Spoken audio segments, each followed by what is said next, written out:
Alrighty, we'll call the meeting to order. First item of business, review the agenda for additional removal or adjustments of any items per 1 BSA section 312, etc. I believe we have one addition. This, but also I recommend that an additional item under section 5, executive session for contract negotiations.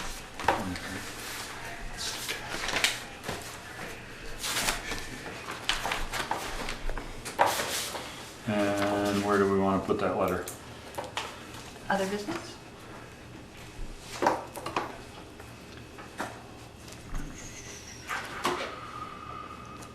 Put it under 1A? Yep.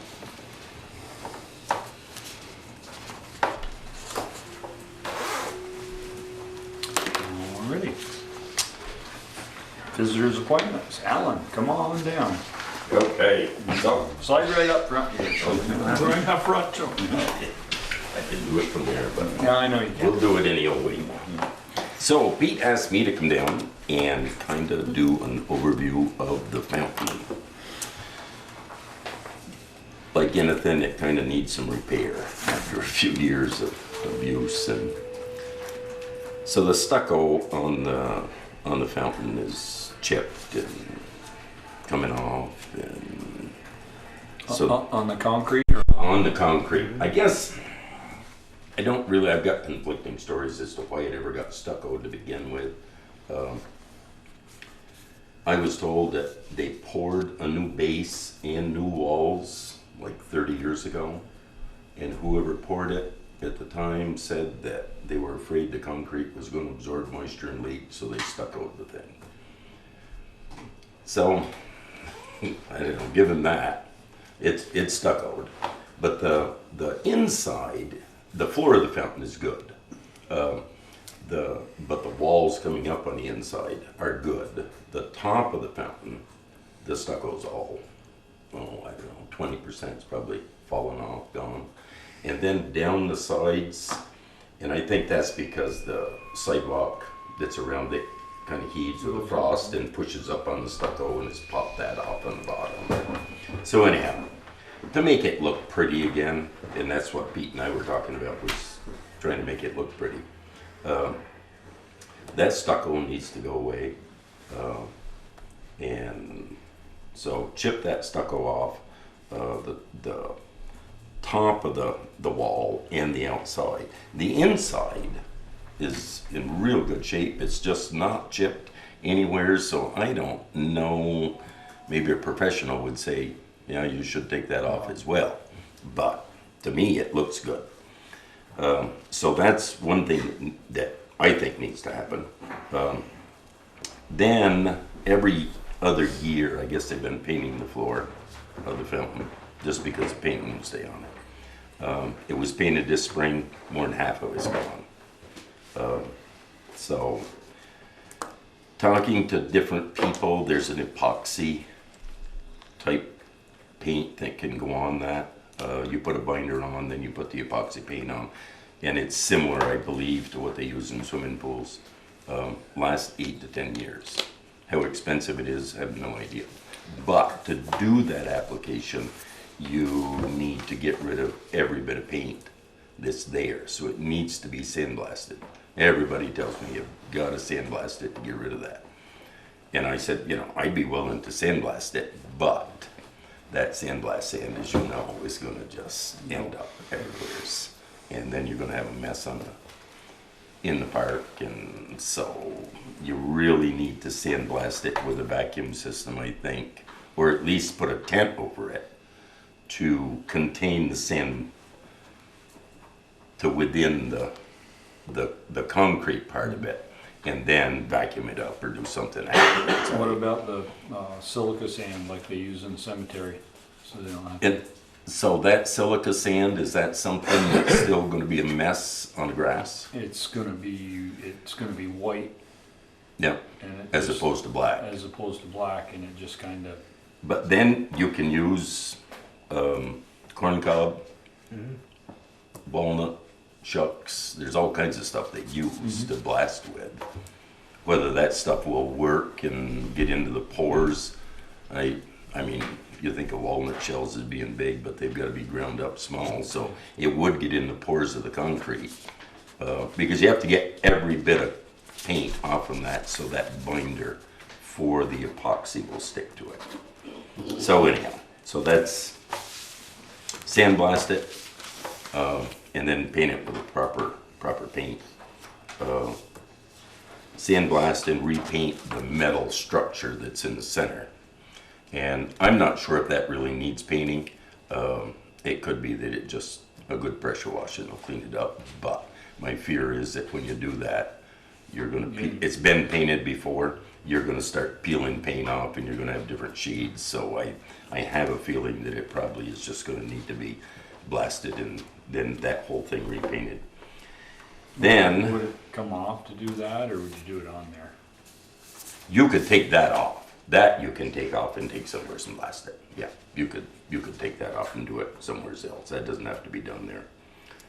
Then that fountain is 8-sided, so every one of the corners has got a crack in it.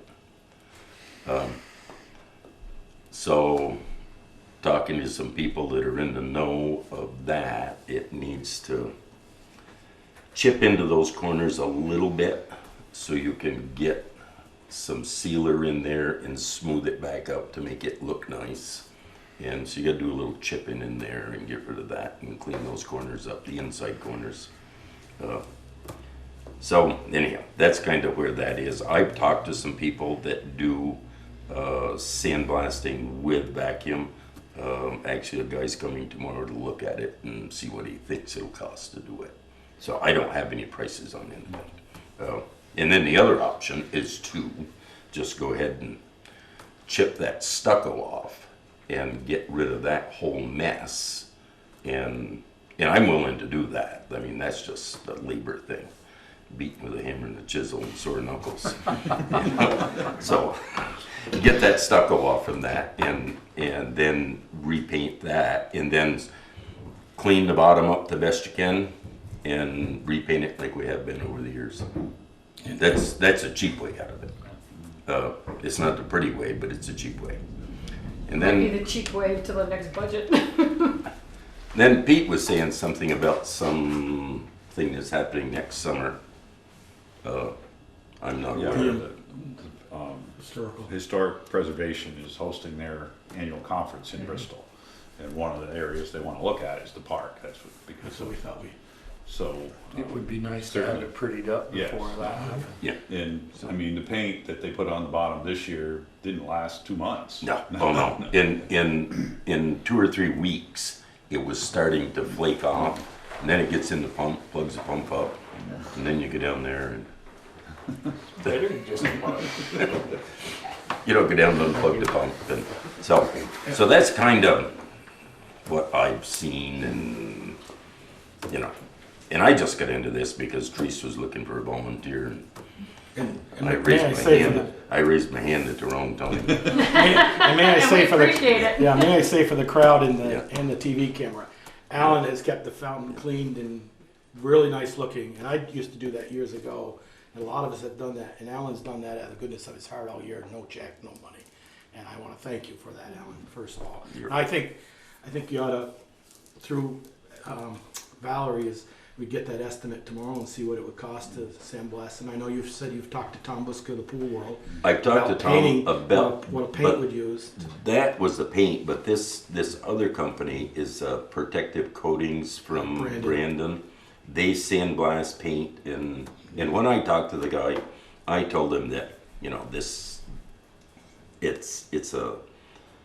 an open pool that is drained in the winter, and so we need something put on it that'll stand the freezing and whatever. And he says we do all kinds of tanks at sewage treatment plants. They coat the inside of those tanks and it stays there. So they have some stuff. product, I guess, that'll last. And they would do the cracks and everything in the. Don't know.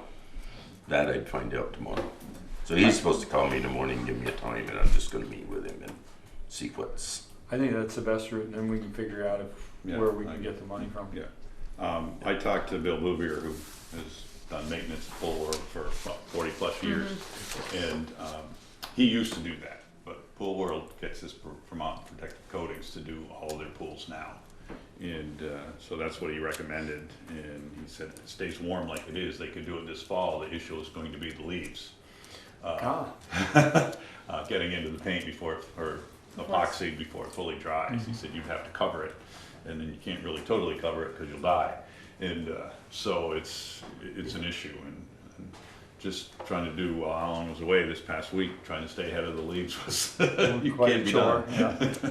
And so, but yeah, I think I agree. Let's get a price, and I don't know if we need to be competitive. Who else does this type of stuff?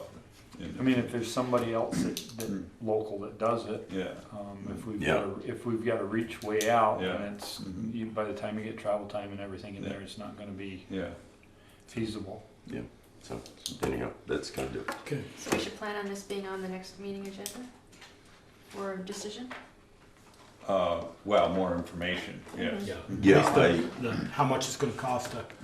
Yeah, and how quick he gets back to move the Yeah. price, I would assume that he could do that Cause I remember that was. fairly quick. And if there were others. I think if Alan gets If back there's to you before the approaches- next meeting, you get it to us. It was stuccoed and repoured, and it was the early '80s, I believe, that was done over when they did the ramp at the fire station at the same time. They stuccoed That was those. a long time ago. Yeah. That was 30. More than 30. 30s. Well, I 27 was years told ago. 30, 35 years ago. Yeah, it was. Yeah, Yeah. that they re-poured the whole fountain, Yeah, I yeah. guess, at that time. Right. But why they stuccoed it, it's just, Okay. Cause they could. as they could, I guess, I don't know. Somebody volunteered and donated. Yeah. Yeah, Well, thank you for your Thank efforts. you, Alan. Yes. Thank Put it you. on. okay, Maintenance. enjoy We the look rest of the forward to seeing evening. you in a couple weeks. Okay, Hopefully. hopefully. Take care. Thank you, Take Alan. care. Ah, James the Chief, come on down.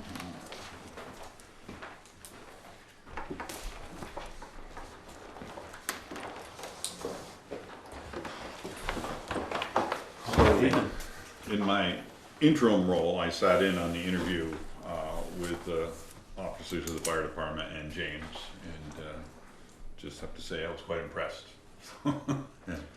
But if you want to give his background, Chief? Sure. Well, first, thank you for seeing us this evening. This is James Huckett, and I would also like to welcome our new town administrator, Valerie Caples. So, welcome. You pronounced it correctly. All right. So James has been living in the town of Lincoln for the past year and a half, and joined the Lincoln Volunteer Fire Company back in May, and has been with them for 5 months. I had a long conversation with Chief Dan Over of the Lincoln Fire Company, and he spoke very highly of James and said certainly it will be our loss and Bristol's gain. And with that being said, we're fortunate James is already enrolled in the Vermont Fire Service Training Council Firefighter 1 program, which we currently have 2 probationary firefighters from Bristol enrolled in that course, which begins in September of each year and runs through May. So that's an advantage to us that he has already begun his initial firefighter training, and would certainly be an asset to the Bristol Fire Department. But again, James came to me about a year ago, had interest in joining the fire department, but not being from the area, he lived in one of those areas where it's another community, but it has a Bristol address, so there was a little confusion there. But certainly Lincoln has benefited from his skills, and we certainly would like to have him on board here in Bristol. As Peter stated, we have been through the interview. James has completed all other requirements that are spelled out in the town's personnel policy to bring on a paid-on-call firefighter for the town of Bristol. So with that being said, I would open it up to any questions that you folks have of us. Can I just ask a procedural question? Sure. You answered one of my questions that Pete said he was in the interview, because I know normally Teresa's there and she hasn't been here, Correct. so he applies, you do the interview with whoever's involved, you go to the officers meeting, well, I just happen to be looking at your stuff and it says, meet valid driver's license, able to meet the medical requirements, able to meet MOSHA, respiratory protection, successful conclusion of the fire department's first physical abilities course. How does all that come into place? Because your fit test, is that for everybody in the fire department? So a fit test is different from the OSHA physical. So Right, okay. when a new person applies, so the first thing they do is they complete an application, which he did, lists references, and I check them out. I also perform the criminal background check because I have access to that system. Then following that, if that all checks out, then the next step is going through the formal interview process at the fire department with a minimum of the town administrator, or in this case, the interim, and the chief officers. The other officers are invited, providing it meets their schedules. Then after that's completed and things are still going smoothly, then we ask the prospective member to get his OSHA compliant physical completed, so we know he's healthy enough to perform the duties associated with being a firefighter. Then after the completion of that, then we set up a special time where he comes in and completes the annual physical ability course for the department, which all firefighters who wear a self-contained breathing apparatus go through on an annual basis. So a prospective candidate such as James, we treat them as the state of Vermont does for anyone taking the candidate physical ability test. They wear their street clothes, they don't wear an SCBA, they wear a weighted vest, but they complete the same events that the firefighters do. Then upon successful completion of that, I ask to come in before the select board for your final approval. So, but the fit testing you're speaking of, that is No, so those are two different. specific to a mask. Mask, okay. So when a firefighter completes their certification, before they can be issued a mask, they have to go through a fit test, so they're properly fitted for the face piece they will be wearing. So, yeah, Okay. a lot of different acronyms out there.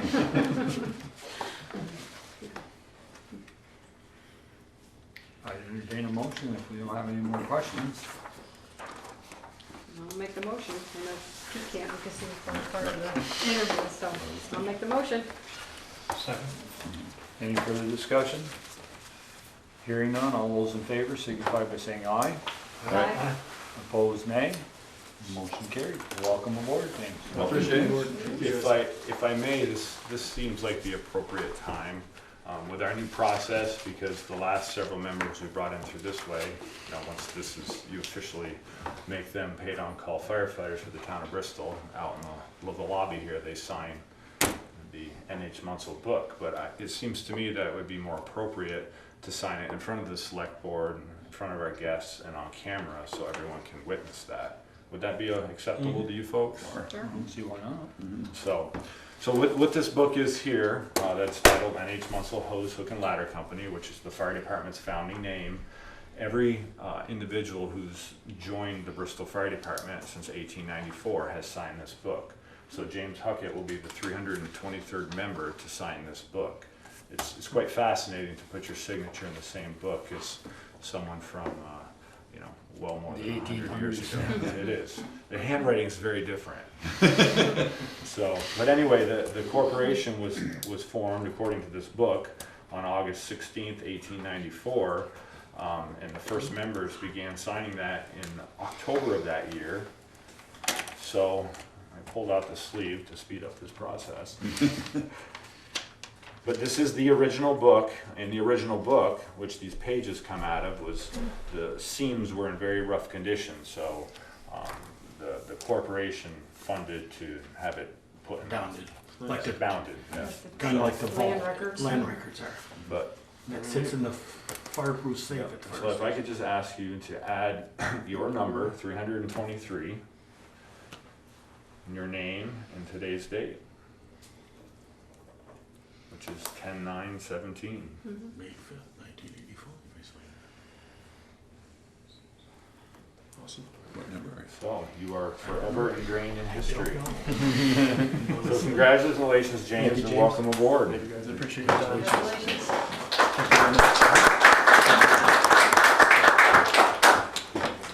Thank you, sir. Congratulations. Thank you. Thank you very much, folks.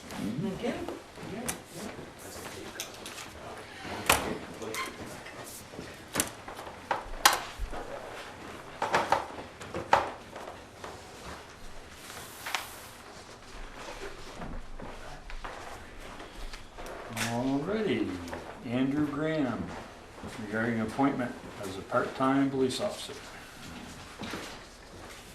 Andrews. You're not gonna make him sit up here long? No. Throw me. You're a nice guy.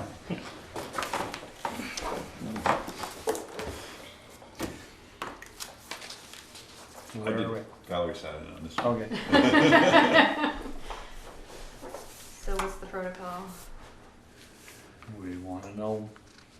Everything there is to know. Yeah. All right, well, yes, so we did have an interview, and Justin Bouvier was also there, along with Bruce, and it was a very productive interview, and there was consensus at the conclusion that Andrew be put forward with the recommendation to be appointed.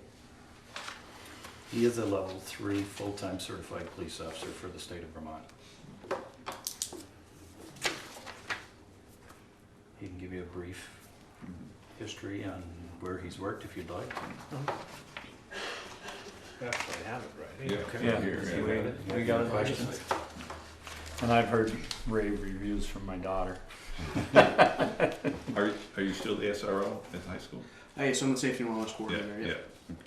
And you plan on keeping that position? Yes. And I understand you were a police officer, or presently still are, at Essex, or you're not? Not anymore. The hours I could give them wouldn't fit their needs. So Okay. Were you full-time there? yes, Reasoning for leaving? if you don't mind me asking? the new job.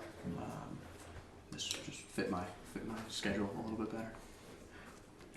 I had a technical question. Where does the police advisory committee play into this? And they don't seem to have taken any part in this at all. Never. I Never don't have. believe they have. They've never have. That's my understanding. Why not? I don't know. That's just the Don't way know, it's Ted. been. It's a good question, Ted. I've been on the advisory. Yeah, board, and Jimmy's their Are you chair. still ahead of that? Yes. We have been in interviews for full-time officers in the past, the last 4. We've never had any on part-time. That's why we've been It just here. interested me that the police advisory committee was not consulted, didn't take a part in this at all, and you've got a guy over here who was 25 plus years as a detective, and I thought he should have some input, or at least the committee should have some input. I was surprised it didn't happen. I have a question, Bruce, and more to you than Valerie, because Valerie's, I don't throw her under the bus quite yet, she's fairly new, and he's my nephew, and I'll go on record to say it, Justin, why wasn't another citizen representative asked to sit on this? Because of the fact that Justin, he is really interested, Justin, at the school now, and I wanted to see some more impartiality and not knowing his workload or work ethic right now. Why was it said to Justin, you're going to sit this one out, and we'd like to pick somebody, maybe the principal or I don't know, somebody else at the school or not at the school, another citizen, maybe somebody from the police advisory. That's my first question. I have a couple of 3. Right. This being my first process going through, I reached out to who they used in the past. I did ask a couple of people what they thought, and they thought that he could be impartial with the interview process. I didn't say he wasn't going to be. No, I No, just- so because he was familiar with it, that's why I chose him. Okay. And my next question, Andrew, is to you is, let's say it's tomorrow or today. I don't know what the school policy is. Maybe Patrick, I know, can probably give it to me first. But car pulls in, a couple of 16-year-old boys pull into the parking lot this morning. There's a rack of beer in the back seat. One's open, one's not. Maybe they're all open, whatever. What's the policy now for the SOR to handle that? So with the alcohol, I would contact the principal, and most likely a on-duty police officer would handle that. I wouldn't deal with the police side of that.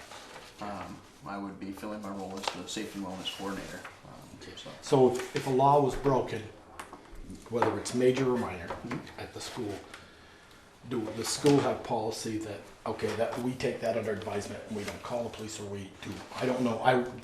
Maybe I'm gathering more information here for my next question. So most of our policies, will determine whether or not we contact the police department. So if it's a weapons offense or a drug offense, the police are contacted per our policy. So my role in that wouldn't be as a police officer. So if they rolled up with the beer in the car, I would contact Justin, or I would contact Jess, depending on who was available, and we would deal with it from our end. But the police would be contacted because it would be a drug offense. An alcohol drug offense. Okay, because once you're sworn in, I believe by Vermont law, once you wear the badge, you can't put the badge in the drug compartment when you pull through the gate at Mount Abe and become the SOR. You're a police officer 24/7, whether you're part-time or full-time. You're still a police officer. Am I correct on that, Bruce, or not? Yes. And you have to enforce the law and maybe place somebody under arrest or not. And that's where I'm going with it. Are this was a shady area the last time we had an SOR who also was a part-timer in Bristol.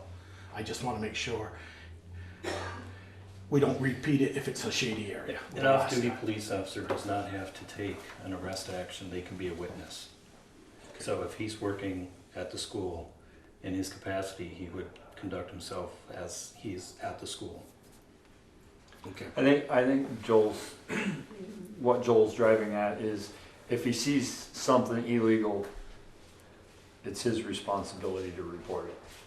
I think that's where he's going, and what he wants to know is and I would think that if something is illegal, it's illegal, whether it's school policy or not.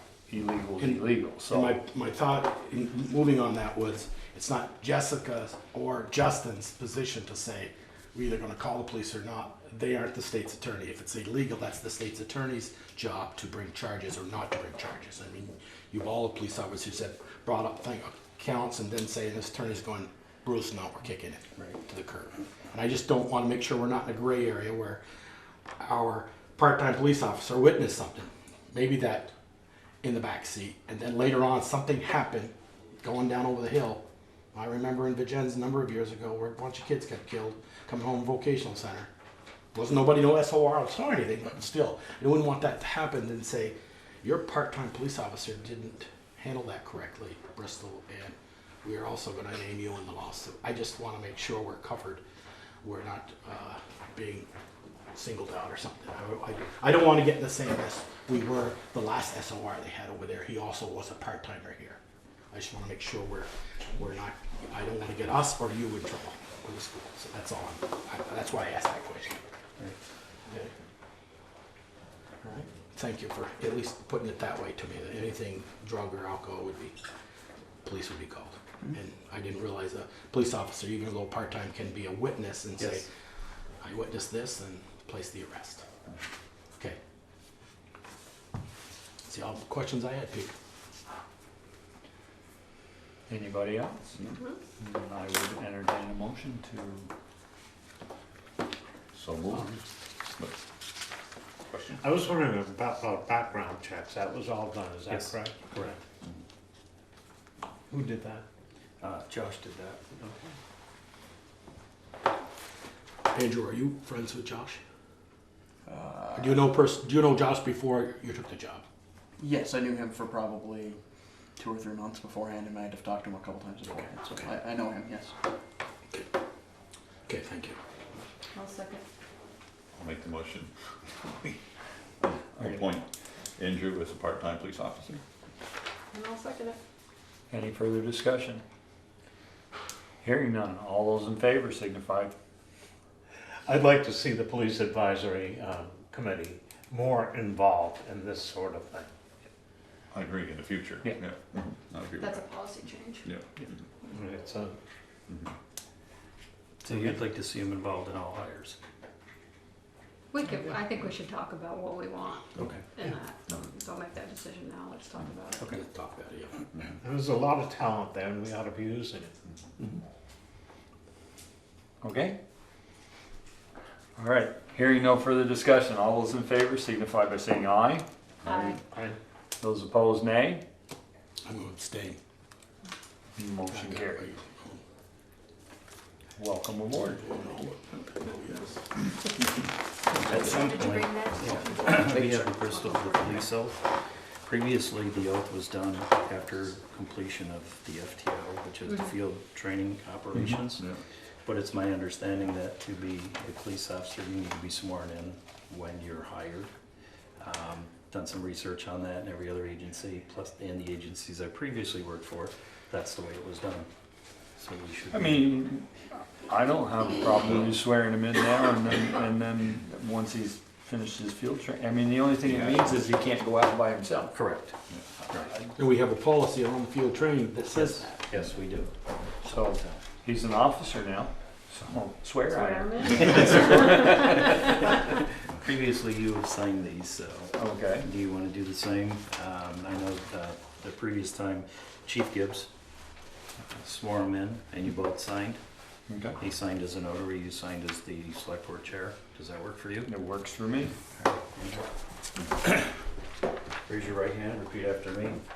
On my honor, I, Andrew Graham, On my honor, I, Andrew Graham, will never betray my badge, will never betray my badge, my integrity, my integrity, my character, or the public trust. my character, or the public trust. I will always have the courage to hold myself and others accountable for our actions. I will always have the courage to hold myself and others accountable for our actions. I will always uphold the Constitution, I will always uphold the Constitution, the laws of the state of Vermont, the laws of the state of Vermont, the trust of the Bristol community, the trust of the Bristol community, and the integrity of the Bristol Police Department, so help me God. and the integrity of the Bristol Police Department, so help me God. And then I swore.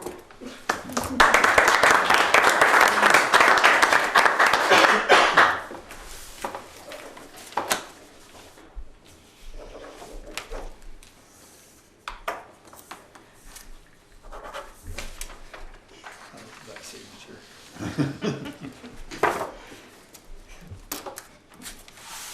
Took me a minute when I was reading through my select board stuff to figure out who that was. Thank you. Thank you. Thank you.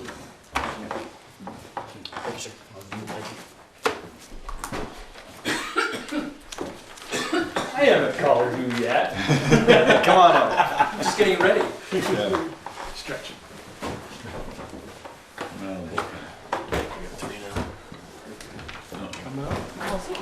Ganging up on us. We still got more than you do. So you've got a revised plan now, or another plan to go Another forward plan. with? Yeah. So thanks for taking the time to allow us to come and share some information about the plan. We're not going to spend a lot of time talking about whether or not Mount Abe needs work and what the work is. That conversation's kind of gone on for a few years, and people feel strongly one way or the other if they think it needs work or doesn't think it needs work. And tonight's not really the time to try and convince anybody otherwise. It's mostly about trying to help people get beyond the sticker shock of 35 million, because that has quite a sticker shock value, and we recognize that. But there's a lot more to that financial story than just that figure. So the purpose for tonight is to get some information out there about the story behind the 35 million and what it really means and how that translates. So some of you may have seen these, but I'll send some around. Some informational flyers that have been put out. You built too small That way. fire station, Kevin. Can I have it? Thank you.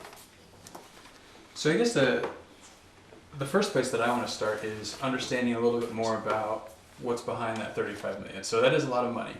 And some might even say, well, 35 million, that's more than the 32.6 that was requested last time, which failed pretty handily. So how does it make sense that this might have a chance at passing? I think the first thing is to acknowledge that with rising costs, that 32.6 million would actually be closer to 38 million now. So really, I think that helps put in perspective that this is actually a reduced scope of work, even though the amount of money it takes to do that work is greater than what was proposed a few years ago. And that's sort of part of the reasoning behind why, if we're going to do something, and again, we're starting from a place of an assumption that we agree we need to do something. That may or may not be true, but for conversation purposes, that's the starting point. If we're going to do something, the sooner we do it, the better. At the dollar figures we're talking about, looking at the cost of increases in construction costs, every month that we don't do something, if we're going to do something, is $140,000 more that the cost is going up. So again, if we're going to do something, the sooner we do that, the more fiscally responsible we're being with taxpayer dollars. The other thing that's really important to know in terms of the cost is about 45% of the bond payment, principal and interest, is already in the budget. So around this time, a little later, last year, when the Mountie Board was talking about its budget for this current year that we're in, the conversation about whether or not to pursue a bond came up, and the board decided it made the most sense to pursue a bond. You just get more bang for your buck in today's dollars than spreading money out over many years. As they were talking about that, Plan A became, let's pursue a bond, which was the same Plan A as a few years back. Plan B, however, a few years back was, we basically don't have any money in the budget to do considerable work, so Plan B was mostly do nothing. The building is in enough need that we can't go with Plan B as do nothing anymore. Plan B has to be, we still get some work done. So at that time, Mountie decided to add, the Mountie Board decided to add $750,000 to the budget, to an already existing $250,000, which was retired debt from the wood chip boiler. So that put in the budget $1 million for construction services. So this year we have $1 million to put into the facility, and next year we'll have $1 million to put into the facility, regardless of if the bond passes or not. Sounds like a lot of money, but at 170,000 square feet, it doesn't get you too far in terms of renovating the building. If the bond passes, that $1 million transfers over to long-term debt and pays for 45% of the principal and interest payment of the bond. If the bond doesn't pass, we have that $1 million still to do something. Now, when you do the math in terms of the escalation in cost for construction, if the plan was, let's spend that $1 million every year for the next 30 years, and that is what we do, it doesn't get you anywhere near as far over 30 years as borrowing money and paying on it for 30 years would get you. Which is why the interest wasn't pursuing that bond. So 45% of the payment in there. That's how the tax impact this time around, even though it's a greater amount of money, is a little more than half of what the tax impact was on the 32.6 a few years ago. So that's kind of the narrative that I want to make sure that is out there, that people understand as they're going to the polls, so they're not just reacting to 35 million is more than 32.6 and it seems more unaffordable than the 32.6 was. The reality is it's a very different scenario, and it's important for people to understand that. I think the other piece that's important, as we talked about, in terms of affordability, whether or not it's affordable to an individual is personal, on a personal basis. We can't determine what's affordable or not for anybody. What I do believe to be the case is it's more affordable now than it's ever going to be if we're going to do something. With construction costs increasing 4 to 5% a year and interest rates projected to go up, the cost to do work will only increase at a rate faster than people's income is increasing. So from an affordability standpoint, if we're going to do something, it's more affordable now than ever. All right, that's the quick and dirty, just sort of behind the scenes. There's a lot more details. I'm happy to go as deep as anyone's interested in. But that's the beginning of the story that I want people to understand as they go to the polls. Is this information available on a website? Any level Yep. of detail? So if you go to anesu.org, there's links there to see lots of information. The video tour of the school, this flyer, some other information. Detailed scope of work of what's proposed? The presentation that the architectural firm that we're using gave to the study committee several months ago, August? July. Was it July or August? Was that Then, One of not then. those two. Was that the one they did at the That's, open house? Last week? No, At Mountie? no, it's No, just, Well, different I just- presentation. Oh no, Because yeah, I was no, that there, was different, and yeah. I can tell you that number one, you could not see the presentation up on the thing, and I think she misspoke because she had said it was $87.60 per month She on did 100,000, and I was like, I had a conversation with her after I was that, like- and she was mortified. I was like, oh my god, I think that's wrong. It is wrong. Okay, 8760 is a projected annual annual increase. increase per 100,000. Mhm. So on a Right. $200,000 home, obviously it would be twice that, assuming people pay their full property taxes Right. and don't have anything offset by Right, yeah, income 46, sensitivity, yeah. which Mhm. many people do. And not even the Act 46, but just paying property taxes based on income sensitivity. Mhm. Kind of curious, that website doesn't appear anywhere in here. These were produced prior to that website being Was set that- up and running. So we have another informational mailing that's going to be going out in the next week or two, and that has that website on there and other information as well. But you also have on the 25th, don't you have a... The 25th is the public informational Public hearing, but we're also, so that one was published on the warning, Mhm. but beyond that, we're going to each of the 5 towns I to saw give the that same on Front Porch presentation. Forum. And going to select board meetings, going to fire department meetings, I'm going to Lincoln General Store and Haven General Store, Mary's. go Yes, to Mary's senior for luncheons, various senior luncheons, so Breakfast, just lunch. really just trying to get out there and provide information to get people past that $35 million sticker shock and answer any questions that they may have. And the face-to-face is the best way. It's hard to reach a lot of people that way, but the exchange I think is really important. I went to the Lincoln Community School community breakfast the other morning. Just any way we can get out there and have a conversation. So you said the $1 million that you guys have budgeted, well, this year, next year, and then it'll go to debt service of the bond. Is that Correct. both years, that $1 million will go towards that? So you'll have the 2 Right. million. this And year. that's where, so the total project cost is actually a little over 36.6 million. The reason we can get away with a $35 million bond is we have that $1 million this year and next that we can kind of knock off a couple of the items from the project to reduce the amount we need in the bond. I have a couple of questions, more than a couple. Sorry, Peter. Or you'll have to board debate. Just for my food for thought.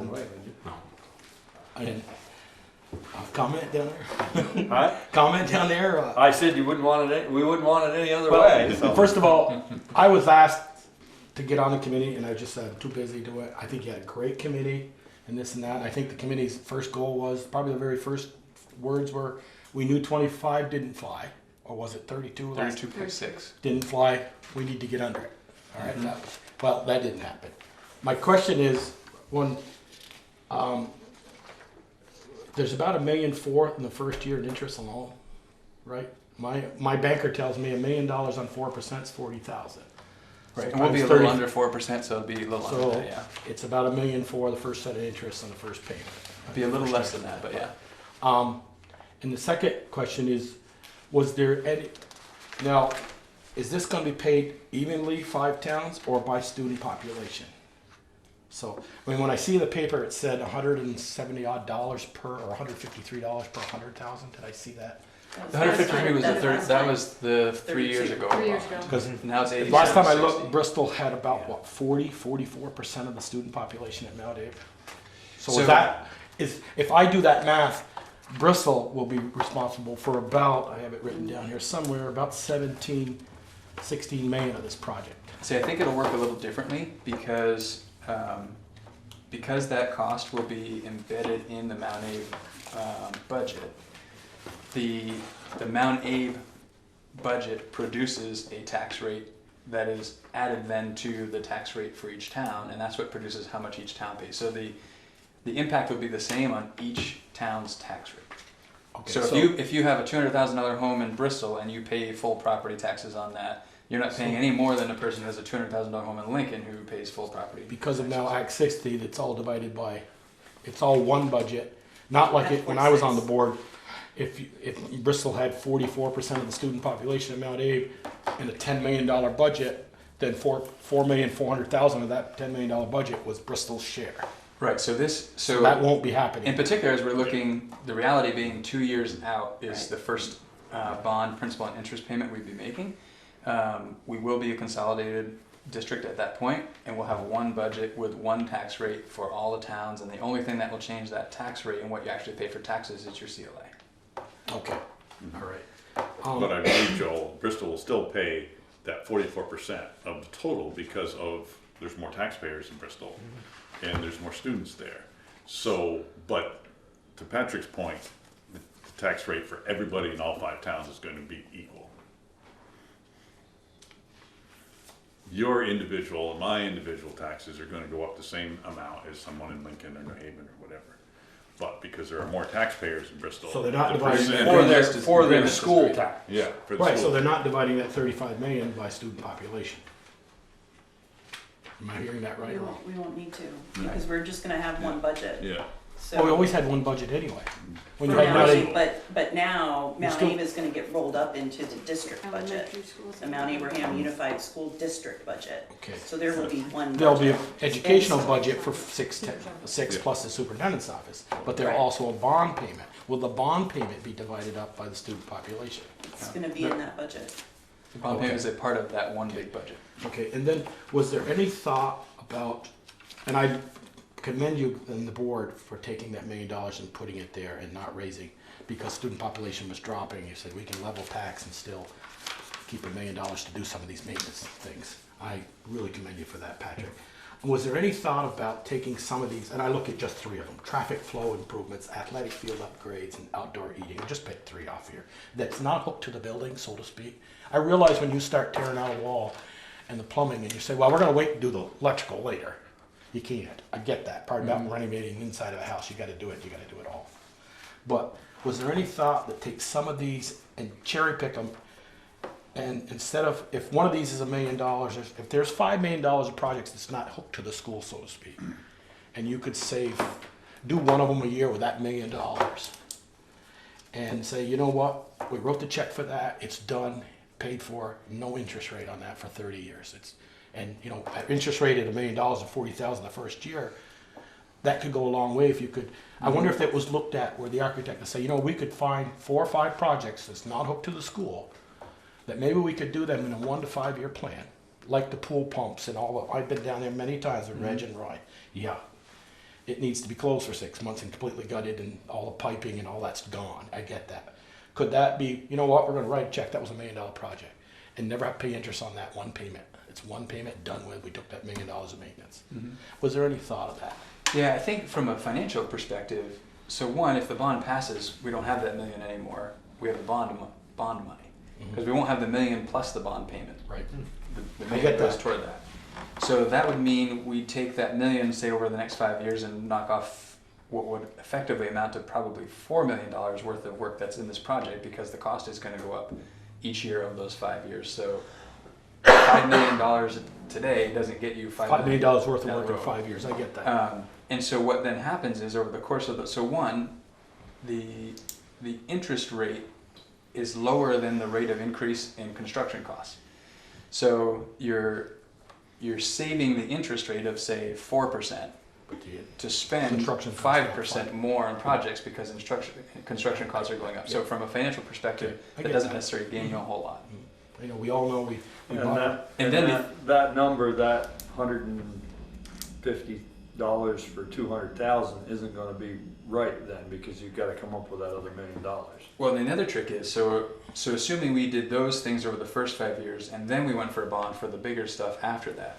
Well, over the course of those 5 years, that now a lot of us 30 even million going of for a today. bond is trying to do these little, Okay, anywhere between $300,000 and $750,000 projects, like the bus loop. If that's a $500,000, let's Yep. do it. And you never pay, $500,000, you might pay $150,000 in interest over Right. 30 years on that money, and you didn't have to, yeah. where you just paid for it, wrote the check.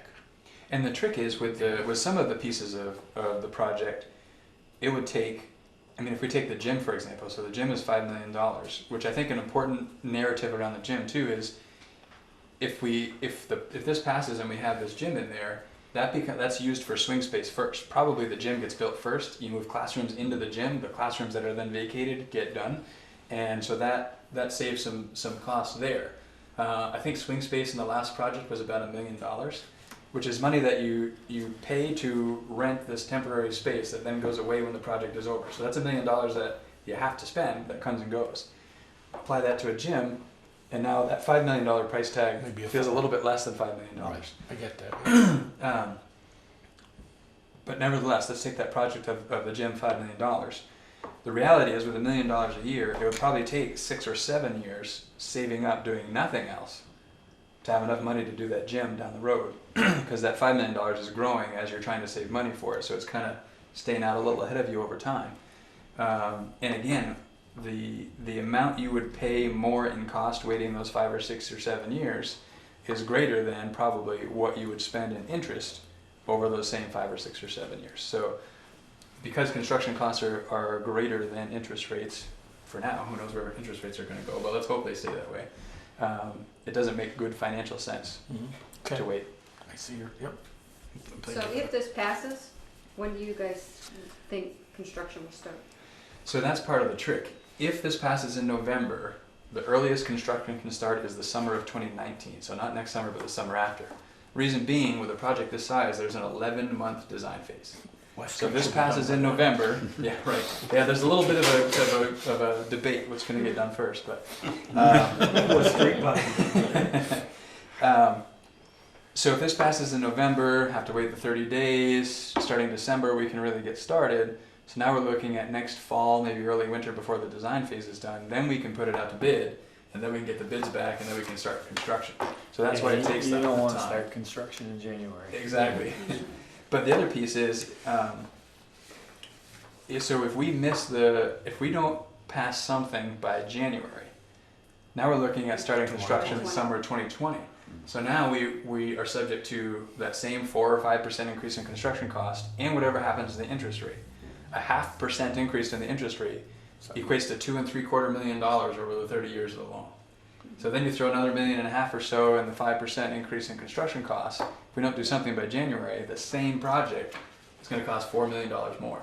Now, I would argue that probably if it doesn't pass in November or by January, taxpayers aren't looking for a greater amount of money to come before them again for a vote, nor are they really looking for the same amount of money to come back before them for a vote.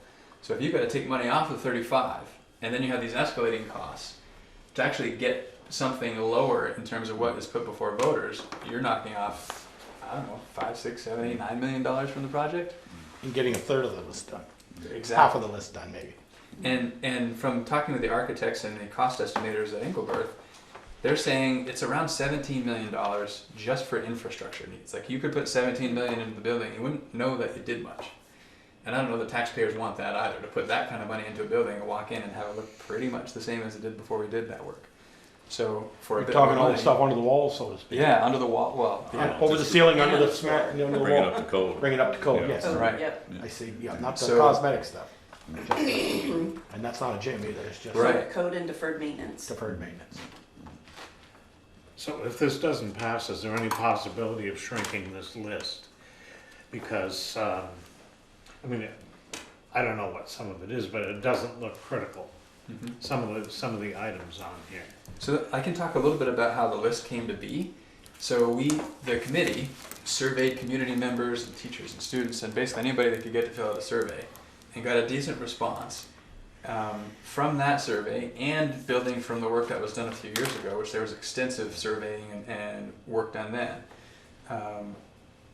engaged in a process to really kind of weigh out what are the priorities.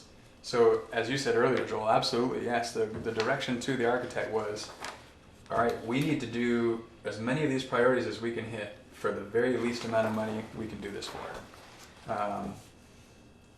And they really did that. And over the course of several meetings, it became clear they really went through this to look for ways to accomplish a lot of the same things in a more cost-effective way. I can give you 2 examples. The last project called for the library moving from the back of the building to the front. And as part of that, involved moving not just the custodial area, but all the utilities that come in the front of the building, moving the utilities to the back. You start changing utilities for a building that size, it's a big deal, We tried right? to change those when I was on the board. They had to So do that one. this still moves the library from the back to the front, which when you're bringing things back to the studs, where you build it back up doesn't change the cost so much of the project. So moving the library from the back to the front, which has many benefits and is pretty much cost neutral to gutting it and building it in the back still, was one way to accomplish the same priority but save cost. Bringing in natural light is another example. The last project had light wells cut into the roof, bringing natural light down into the ground floor, chewed up a lot of square footage, and it was about $1 million to do that. This project, as you can see, I think on the very front cover, instead of doing that, we're just going to make sure we get natural light in those sort of landlocked classrooms upstairs, and we're going to redesign where classrooms are located downstairs and kind of push them out to the exterior and get as much natural light as we can that way. So that saves considerable money. So that was the kind of work, and there are many other examples, but those are 2 that come off the top of my head. of the kind of work the architect went through, and it was the same architect that did it last time, so he remembers all the stuff from last time, and kind of came back at this with another approach. And again, that 32.6 would be close to 38 million now, and the bond we're looking at is 35. Granted, the total cost is 36.6, but there's evidence of this being a scaled down version of the last project, even though it happens to cost more money. I mean, my point was, I'm having trouble equating building code improvements and spending money on that with outdoor eating areas. Is there any possibility of making this list smaller by eliminating things that that are not critical? The For committee looked at instance, that. outdoor eating areas. Right. That was something that the committee was looking at when, especially when that number came in at 36.6 million. That caught the committee by a little sticker shock too. I think everybody was hoping for something less. Reality wasn't sort of on our side that time. Some of the things, so you mentioned that, the piece about the outdoor eating areas, the reality is kids eat outside there now at sort of picnic tables that are kind of thrown out there in the grass. This, I think it was about $30,000 to make those two spaces that are currently kind of makeshift outdoor eating areas, actual outdoor eating areas. So for the total scope of the project, that doesn't get us very far. And some of the other things were just, you know, when you look through that list, you have to get down pretty far before you're at something that really becomes something you can think about whether or not to do.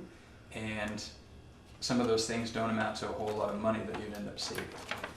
I mean, that one is something that could be taken out. At the phase we're in right now with the conceptual drawings, that mean if we get to the point in the design phase and we're getting estimates back and they're higher than we anticipated, some of this may need to change anyway. If they're lower, we may be able to do some things that we didn't anticipate being able to do. But in terms of really taking out substantial money, it would be not having another gym, not renovating the auditorium, not doing the facelift to the front with all the windows and things. Those are your really big ticket items that one could argue might be discretionary. Some might argue they're not discretionary, but that's where about $8 million could come out, 8 or 9, between the gym, auditorium, and that front entrance. That's but what then I you're was losing getting it. at. Yeah. And then you're losing probably the most significant component to the impact of the construction project. So that And those were all the highest things. priority from people that were Yeah. For surveying. the gym was the number one priority from the survey. We have kids Which is going to understandable. basketball practice at 5:30 in the morning, and the last team practice left, At 9, leaves 10, at 11, 10:30 at night. Or at Martin's And then- Hardware, Yeah. in the parking Well- lot at Martin's Hardware. And that's with some teams practicing at Bristol Elementary School, which New and, Haven. Yeah, and chasing the elementary kids out so Yeah. that they can't Yeah. practice and there. middle school It's just- basketball kids getting 2 or 3 days a week for 45 minutes. Like, it's even with a lot of sort of concessions to practices, it's jam packed, and that limits the community accessibility of the space as well. I drove out around back the other night to take the trash out of the bus, and it was nice to see the old white trailers gone. Isn't I that almost nice? thought, well, that looks great. God, those things are gone finally. If you could get that one up by the bus garage gone, that'd be. And the best part, well, that's next on the list. That's, I have a mission going for that. Those are not my favorite. Patrick, I just wanted to say, I have 2 kids in the system right now, and by the time this actually starts, I'll have, I think, 0 kids in the system. So But I fun. still am a strong supporter of it, and I just think, one of the comments I heard yesterday was, there's a lot of windows in front of that building. Well, if you've been to that building, there's really no windows in the building right now. So, and they're my kids, other kids that do not see the light of day from 8:15 to 2:45, do not see the light of day. So, you know, just think about that for a minute. How would you It's like feel gym after class. been flickering lights here for 6 hours? You know, it's. I think natural light is one of those things that's easy to just say, But, you know, I had the ability to walk to the window, look out the window every day, all day, be outside, and I couldn't imagine having to be cooped up for 6 hours. And what do they have, 3 minutes now in between classes? Not really much time to escape to a door to And breathe. how much time for lunch? No. There's no doubt that, I mean, we've gone 50 years where that puts a significant time. amount. Right. I mean, and when they built the addition out at the south end, You know, I got on the board just after they built that. They started at 12 million and it got thrown out because they were going to put a second gym in. And I felt then, one of the reasons I ran for the board, I felt the board just cut the baby out with the bathwater at that time and said, well, we got to do something. We'll build it for 3 ways. And they didn't. You know, we got a 1-story. What do we get? 10 classrooms, 10 classrooms when the boom was up. Yep. Well, I'm just gonna say, You've been through this. almost Peter. 20 years ago, I did this dog and pony show in Virgins and went to every place that we could possibly go. And you're absolutely right. Face-to-face is the way to answer these types of questions. And I just have to say that second gymnasium, you have 2 schools there. You have a middle school and a high school. And that at Virgins just made all the difference. It was just. You walk in that just- big, beautiful gym in and, Virgins. but being able to just schedule things, and getting kids involved and in the community too, because now they have a place to utilize that. So a question on the athletic field upgrades, does that include like any turf or all-weather It's track? actually not even in the budget. Track. Yeah. So no turf and even the all-weather track. Those are some of the turf is probably That's $1 million. the greatest right pipe dream. Like that, Yeah. that'd be great, but I think it's Is unrealistic. it lighted? Well, lighted field though? The It doesn't- athletic, no, it's not even in the doesn't have lights budget. either. The athletic field is I mean, 214. These very- are some things, you know, depending on, so That's not even in there. there's $7.5 million in soft costs. So there's a lot of variability in terms of how this goes. So part of that's because when you tear into those walls, you don't really know what you're going to find. Part of that's we need to make sure that bank out back Yeah. isn't going to go anywhere for a long time before we start. There's one section of that with we that. can go anywhere. So there's a lot of contingencies in there. If things go in our favor and we have more money, then some of these things that we're talking about become part of the discussion, and we think about what makes the most sense. Another conversation about, so this doesn't add a second elevator to the south end. This keeps one elevator mostly in the same spot, makes improvements to that elevator, but still from an accessibility standpoint, it'd be beneficial to have a second elevator. The cost with, so again, as we had the architects looking through this, trying to meet our priorities with the lowest cost possible, adding a second elevator, which needs an external shaft created, adds square footage to the footprint, adds a lot of cost. That wasn't in there. That's another thing, depending on how these soft costs go, we might look to add. So there's a number of things on the wish list if this goes smoothly and we can get some more done. So what is in there for the athletic field upgrades right now? A lot of it's some field work. Yeah, mostly it's a placeholder, knowing that there's some work that needs to be done, how much we can get done, and what the priorities are. We need to get ironed out in the next phase. Yeah, because I was gonna say, I know your track is no longer certified, you can't do Right. track and field events there. No. Yeah. Or we can't hold track events, right? Oh, you can't. Some No. type of irrigation system or just a way to irrigate those fields would be, Yeah.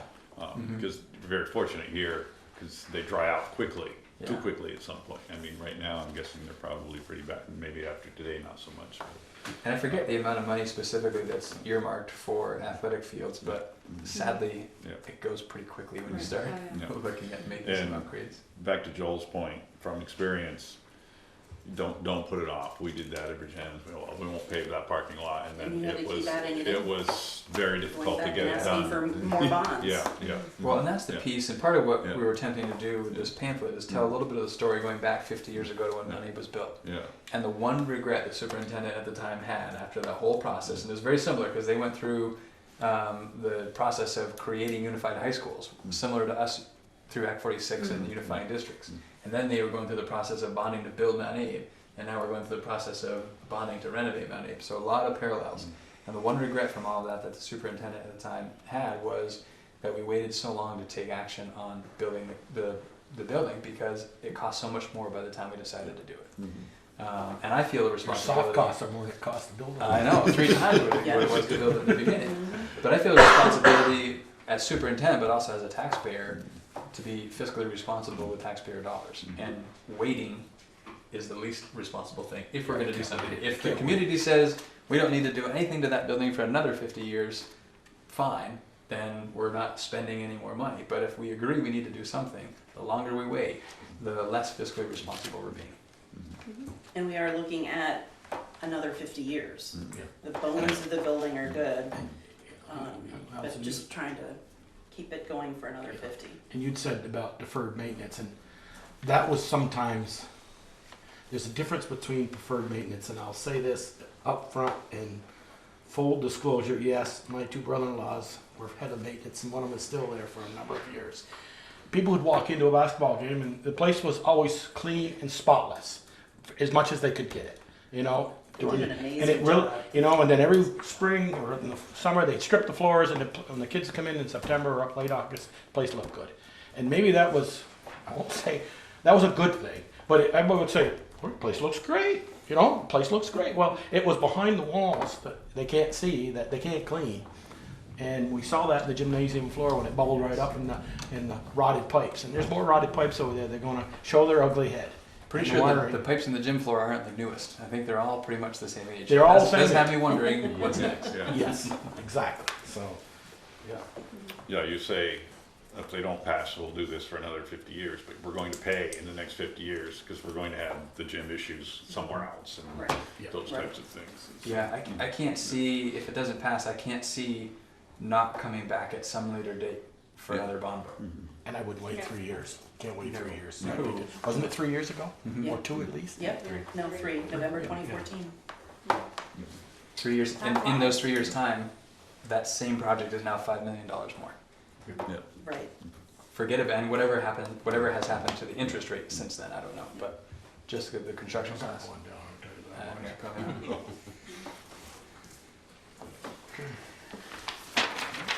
Thank you. Thank you. Thanks for the time. answering my Appreciate it. question. Have one, all right. I don't have to keep this one. Thank you. Thank you. You said this is on the website. Alex' website. If you go to ANESU, the NESU website, .org. and we'll see you all at the community forums. Thank you. Thank you. Right. Good night. Alrighty, public forum opportunity for citizens who are not on the agenda to briefly share comments and concerns. Yes, Ian? Is there any update on the West Street dig? I drove there to get gas today and it was pretty bad, like dangerous bad because of the holes. That was And I today. Yeah. I got a call this morning from another concerned citizen saying that the condition of the road was just worst ever and unacceptable and something must be done pronto. So I immediately called Green Mountain Engineering and told them that these conditions are not acceptable and that they have to get something done very quickly. And the same person called back later today and said that things were they were doing something to stabilize the road this afternoon. At 4 o'clock, it was abominable. It was unbelievably bad. Well, it was at noon too. So. What I don't understand is, because when I went through there, between 12 and 1, no one was working. And they know every time it rains that road gets in that condition when they all leave. It just makes no Well, sense. apparently because of the holiday, it was a scheduled holiday. Oh, so they weren't, That's oh, what they were okay, planning that's to why be they weren't there. working. All right. But with the phone calls, they did get some folks to mobilize. I saw a guy sitting in his pickup about 10:30. I thought, Yeah, they worked half day because the truck was on half a day. No. I wondered why I came home early. It's a holiday, that makes sense. Well, so when I drove down, there was a car and a truck. The car was avoiding the holes by going into the other lane, Yeah. even though there was no other lane closed. And then the truck decided to avoid all of it by just going right on the sidewalk and drove around the sidewalk for about a block and then pulled back onto the road. And there were people walking on the sidewalk, like further down I could see. Driving on the sidewalk was very popular today. Yeah. If I knew that was an option, I would have done that. I bottomed out 3 times. Yeah, well, that's why Kind of. you grew up in Bristol. You go Lover's Lane and come No. up. so I told her when she called me and I was gonna be late for the meeting, and I literally was going. I was going 3 miles per hour, and I bottomed out by Maple Street. See, you would have bought here quicker if you went I had to Lover's work till Lane. 6:30. So You know, I'm sick of hearing it. Not from the public. I'm sick of hearing Munson's excuses and Green Mountain Engineering. I've had it with them. This isn't the worst, Valerie. You said this was worse they've seen. This is not the worst. It was worse in July and August, wasn't it, Ted, when we were losing Every almost a day. car? I think there's still a Volkswagen down there in one hole. Every I'm day not it sure. was raining. But, you know, I'm to tell Green Mountain, you know what, we're going to grade that road and bill you for it. And that's what You know, our highway department's gonna spread gravel, bill it, and we get 20 yards, we get $20 a yard for the gravel, and we get $200 an hour for our grader. You're going, it's got something, we're got another month, I guess. As we kidded with the night, well, maybe that will be done before the West Street project. Maybe Mount Hill will start by 2019, maybe the West Street project. I'm half kidding, but, you know, I understand now it might go into longer than they thought, because now they haven't, what was starting the sidewalk? September 12th on the job schedule. It's October 9th, is it today? 8th? 9th? And no sign of sidewalk forms, no sign of nothing. Well, they ruined a whole section of sidewalk Yeah, I that saw that. that we weren't gonna do, so. Yeah.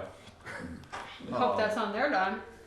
I I would would think so. think so, yes. I mean, I think we need to get serious with our engineer.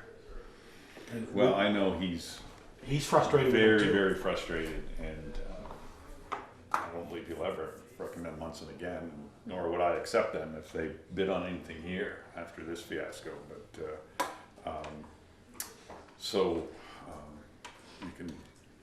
you can yell at them, you can swear at them, you can do whatever you want, but if they choose not to do it, Well, you hold, like the other, last week before you got here, Valerie, Jen sent an email, could we approve, pay orders? And I called her up and says, I'm not approving any pay orders for Munson till the service, that's where he hit him right in the pocketbook. Maybe the end of this $1 million or $700,000 project, we hold 50, 60,000 back and say, you know, Then they don't finish the project. no, we'll send it to you. We graded the road 3 times. Themselves.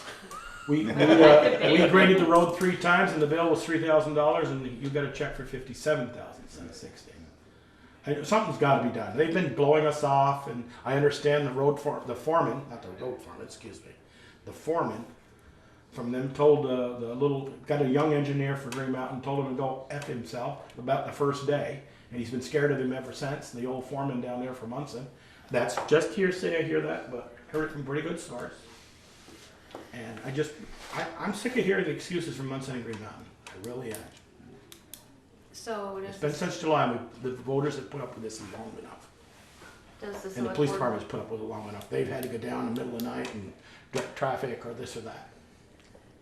take action to direct that the road crew grade the road and the, Tell Green Mountain's coming either out of your check or Munson's, because we can't get them to get down here and take care of the road.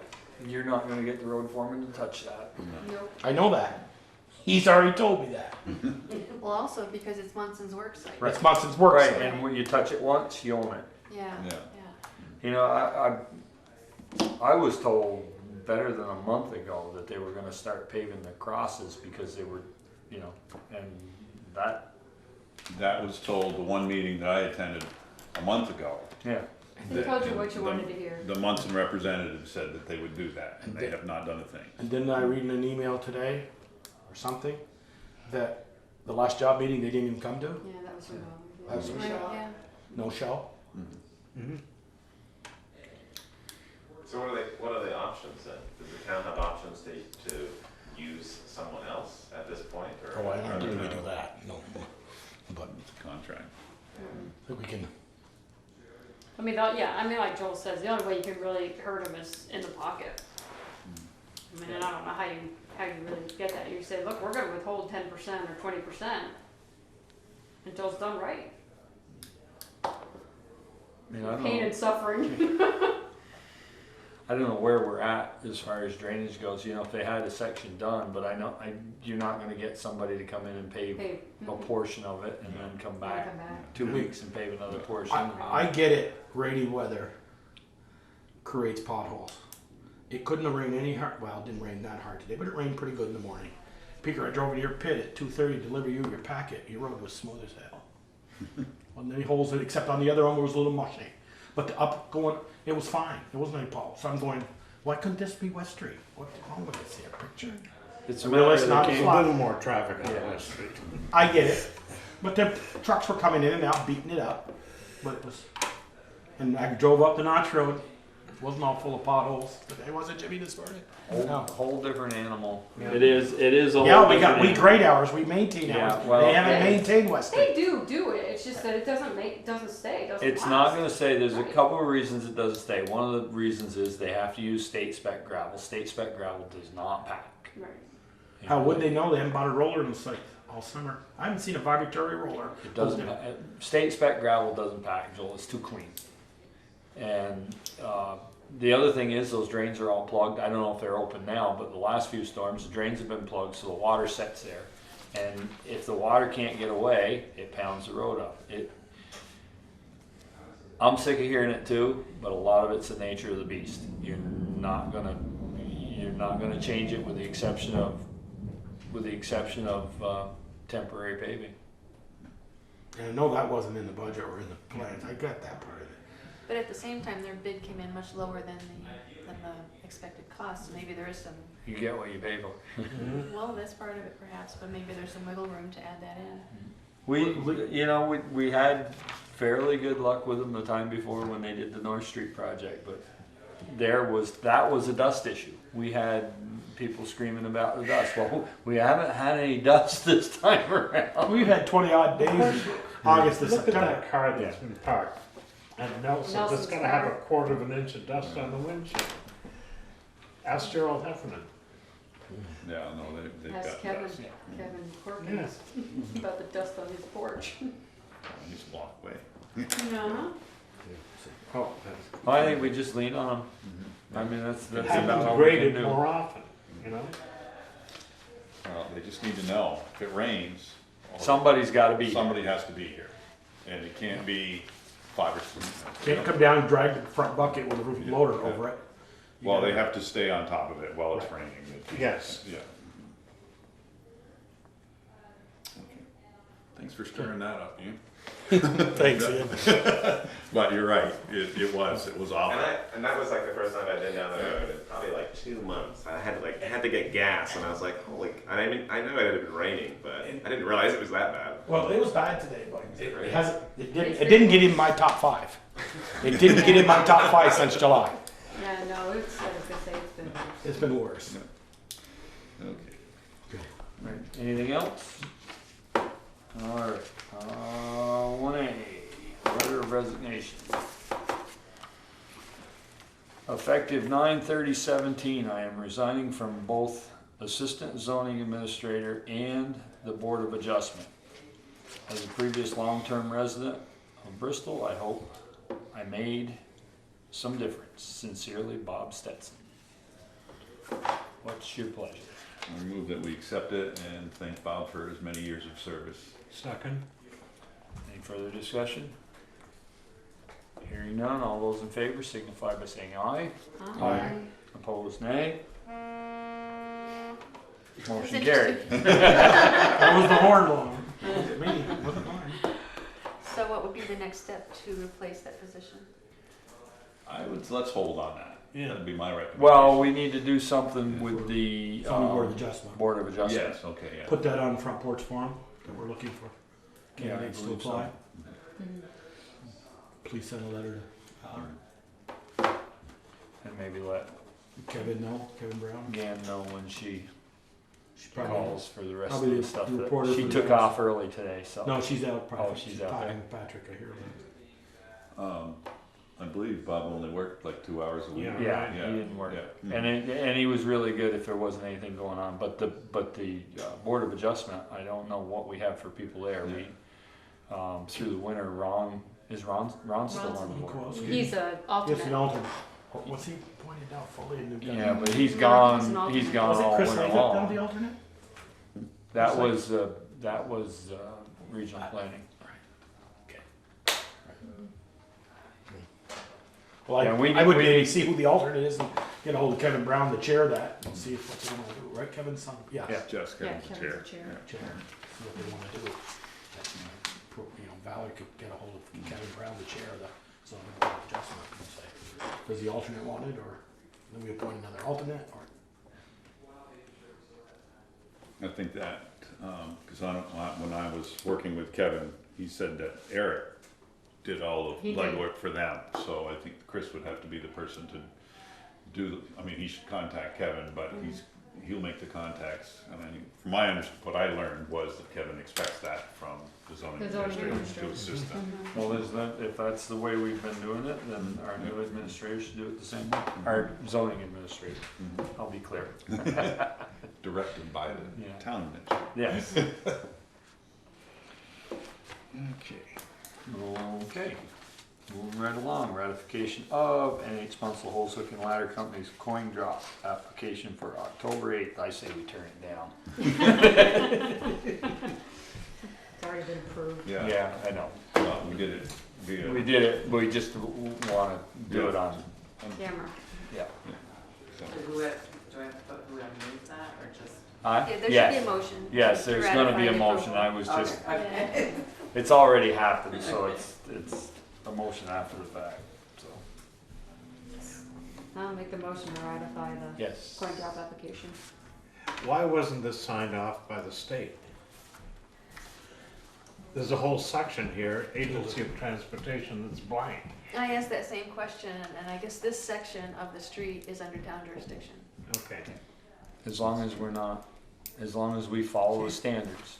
Yeah, and we did, all the I thought signage. that a state permit was required. So did I. To close the road. Oh, Oh, all right, I looked at prior approvals, and not a single one was signed by the state. okay. Yeah, the ones like the 4th of July is signed by the state, Yeah. and Oh, I know. the Pocock Rocks is signed by the state, and Mm-hmm. so that's road closure. I'll second it. I was gonna say, Ted, they're probably looking for you to second it. No, the I'll other second three. it. I don't care. Any further discussion? Hearing none, all those in favor signify by saying aye. Aye. Aye. Opposed, nay. Motion carried. Request to authorize Recreation Department to apply for a grant through the Bytown Friends of the Arts. Non-matching. No matching. No matching Yeah. funds. So move. Second. Any further discussion? Looks like a good deal. Does it? Okay, yeah. What? See it here, no, she just got the amount, that's it. Yeah, it's right up here. Yep. 800. All right, hearing none, all those in favor signify by saying aye. Aye. Opposed, nay. Motion carried. Thank you. Request to authorize purchase of Adobe professional software for the town administrator's computer. So there is an existing software program on the computer, but it does not seem to function in the way that I would use it to do. As we're going toward a more digital environment, putting more documents on the website and otherwise, they really need to be formatted in a way that they can be recognized through optical character recognition. And the current software on the computer just is not performing that. And it's also not doing other things that would be very routine for the software program that I've been using for many, many years. And I scoped out alternative sources for the lowest cost single license, and $379 was the closest I could get. Is that coming out, are you asking that to come out of the tech fund? That's Do we my have the money? understanding. Do we have the money? We do have a Marshall, what is it called, some fund where we buy the computers for the office from. I think that's the technology fund. That's the The technology. yeah. Yeah, and that expenses from that fund require select board approval. I move that we approve this. Second. Yeah. Sorry. So a couple things about that. The non-cloud-based version of that software, the support ends this month. They're no longer going to support it anymore because everything is moving to subscription-based. So you might want to look at that.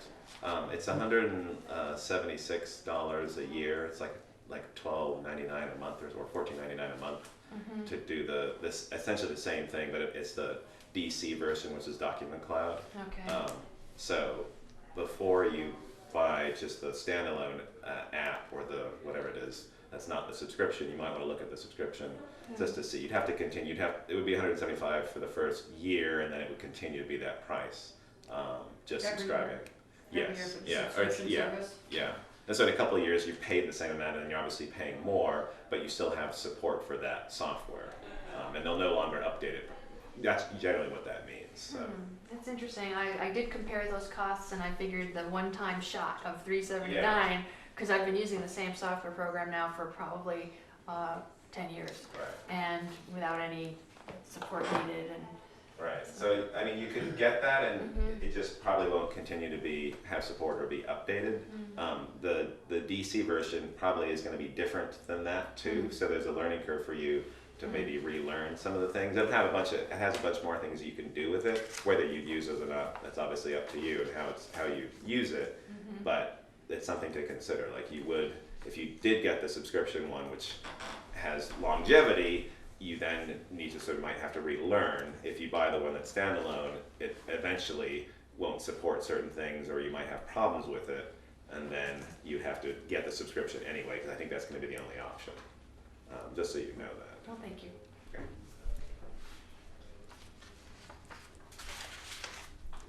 What's your pleasure? We did get a motion second. Yeah, I know, we got a motion in a second. Do we wanna change that at all? I To think- allow her room to, Yeah, I think we allow her Yeah. the capability to get what, Well, she does What a is that? subscription service, it's less, so you can say up to, the motion would be up to. My recommendation would be, well, I'll have to think about it. Perhaps if I could have the latitude to pick and choose. that's But why, that's what I'm looking for. My initial thinking is to go with the standalone and use it for 5 years. And then the technology might have continued to evolve, the price might come down, and by then, Yeah. so. So you wanna change that up? Another learning curve. You wanna change that up to? Yeah. Sure. Up to up to what? 379, Up to- whatever it is, 379. 36. And then that way, if you choose to.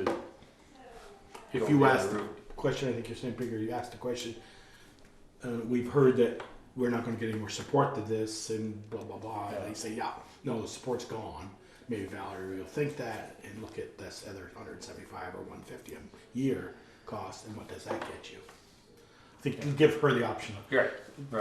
as we're saying, to give out those things, look it over. So that's my question, is that 370, if she finds out that it's a better deal to get this subscription, Then she is hasn't. 379 enough? Yeah, no. It's only 100. It's Yeah, 175. a year. 175 Oh, for a year. I know, So but we'd she have still to- has to get the software. No, That's it, No. yeah. The subscription is the software. Oh, it is, Sorry. oh, okay, Yeah. all right, yeah, wonderful, Understood. yeah, okay. I was confused. So it sounds like the motion is to leave that to your discretion. Okay, Yes. terrific, well, thank you. Any further discussion? Tasha, are you clear on that? Clear as mud. All those in favor signify by saying aye. Aye. Opposed, nay. Motion carried. Approval of minutes for September 25th, 2017. I have copies of all 3 pages, if anyone needs them. And the version that went into your packet evidently was missing page 2. I'm not sure how that happened, but it was a failure in the duplexing. Yeah, you thought you were doing Yeah. back to back, but. Right. Never done that before. we had already looked at them and made changes anyway. I mean, the only other Yeah. change would be the one that Val caught about the executive session statute. Oh, yeah. Well, I cheated on that, I just used one that was there before. You just copied one from before, you just weren't sure it was the right one. I said, who's gonna notice? Yeah, So copy. do you know what that change is, Tasha? No. Well, on 14 it has 24 VSA when it should really be 1 VSA section 313. 313, is that? Yeah. A or B? Use A. A, then A. 3. And 3, yeah. It's in the TA report if you had a chance to look at that. So I make a motion, we approve the minutes with that change. Second? All those in favor signify by saying aye. Aye. Aye. Opposed, nay. Motion carried. Authorize bills payable, warrants, and liquor licenses. We never did receive any application for liquor license or special event. Okay. Any question on the warrants? Just give her a number.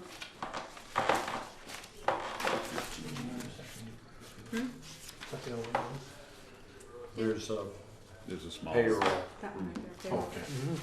Tasha, you ready? Yep. $50,736.66. Thank you. No questions on that? Select board concerns. Ted? I was wondering if we could get a list of invoice descriptions when it's a number. Let me see if I can, yeah, business services, and then there's this 5, 4, 7, 3, 9. I have no idea what that's for. I asked Jen about that after the last meeting where you brought up that the very same point, and she said it would be very difficult to do that. And I said, then you either put a sticky note on it or something, some kind of a memo that tells us what those numbers mean. Or they just give us a list. She can just give us a list and I can look and say, well, that's, yeah. 5, 4, 7, 3, 9. Yeah. I go over here and see, That- okay, that's what it's for. That list of codes is You ready know, available. I just don't feel right Yeah. about Yeah, if you, approving something I can't possibly understand. So you want a list of the codes? Yeah. yeah, there's one exists, so it's not. Can you show me what you're pointing to? Okay, for Invoices. business services, Right. got an invoice number and then this huge reference that doesn't tell you anything. My guess is that that code would change from invoice to invoice if there's not a standard index of what that code means. Just, I did have a conversation with Jen, if you would just continue that and share that concern. How can it be resolved? Yep. I It's a mean, number- if you get the bill, can you tell from going through the bills? They're alphabetical, so you should be able to Yeah, hone in on probably. it. Yeah, see, every was time I thinking get the of doing business this at services, home. I Yeah. always have to get through the bill and say, okay, I have what's to- it for? Usually I circle the one I want to look up in the bill. I get those on the, we all get them on. I like to look at it in advance. Yeah. Yeah, well, I guess that's what they're saying. You look at it in advance, and then if you got one like that one, you have a question, you find it in there, and you I know just. understand it, but I find it in there 10 seconds before we have to approve it, you know? Yep. Anything else? No, I'm all set. Peter? Just, Ian, you told me you would have a report from the communication committee in October, which that'd be like next meeting. Yes. Now you're on the spot. So Valerie should put that on the agenda? Yes. Okay, thank you. I'm glad you asked that because that was on my list. I'm good. Okay. Michelle? And the only thing I had, and I talked about this a little bit, but I wanted to check with you guys, get your thoughts. I said to her, you know, one of the things that I have a hard time with is that, you know, we talk about something here, an issue that we don't make a decision on, but we either need more information or we're waiting for something, and then I forget about it. You know, and so if we can, in her town report or her town administrator's report each month, if she can keep that ongoing list, you know, there so that we don't forget about it, you know, and then somebody will, well, you decided that, or you were supposed to talk about that. You know, I forget about those things. Once you're here, it's gone. You're thinking more of like, I like this tonight here. This is it. Yeah, but if This was excellent. there's something here that Yeah. we've started to talk about, but we didn't make a decision on because we were waiting for a quote, we were waiting for Like the something. the fountain, for an example. Right, Yeah. or, If- you know, the, Yeah. Or the trees on the sidewalks. yeah, stuff like that, you know, are ongoing that we haven't made a decision on. Those are things that I'd like to like keep in the forefront, because otherwise I'm gonna forget about that we haven't dealt with them yet. Speaking of, you know, I thought Dan did an excellent job on that article. It was not the tree that. It wasn't Yeah. the tree that's the problem. The tree It's that not was- the tree. But, so I haven't seen David or called him to ask him if he knew that was the wrong tree, or if maybe it was just a better photo. I met with David this afternoon. He said like, yeah, that was the wrong tree. I said, yeah. He knew that? Yeah. Okay. So that is on your to-do list, Valerie, to reach out to Forest and Parks for that, shade tree inventory, I believe. they Right, call it. shade tree. And if you want more information on that, get in touch with our tree warden, David Brin. B-R-Y-N. Is that it, Michelle? Yeah, I thought I had something else, but I can't remember. You lost that No, too? what's that? You didn't write it down? No, because usually I think about it before Yeah. the meeting, and that's. Joel? First of all, I want to thank the Phoenix King, the graduating senior of Eagle Project at Sycamore Park. It looks very nice. I went down, and picnic tables and stuff. It looks really nice. Thank him for that. For the board, septic tank proposal. Got anything for us? Nope. That's one of those issues that should Yeah. stay on the Yeah. to-do Yeah. list or open list. And then, I'll have time here pretty quick, so. okay, but probably not, then that's not gonna get done before spring, Yeah, because it we will. get a washout. Oh, okay. Is that something that Valerie should do if you're looking for Yes, that's uh, quotes and that kind of thing? Didn't we pass it off to Cy? You were gonna tell Cy to get numbers. I did, but yeah, so. And he came and saw me and I told him I didn't have mine yet. Yeah, So I don't know if he's spoken to anybody else. so I guess Valerie, that would check with Cy to find out what the status of getting quotes to repair the bank around the septic system.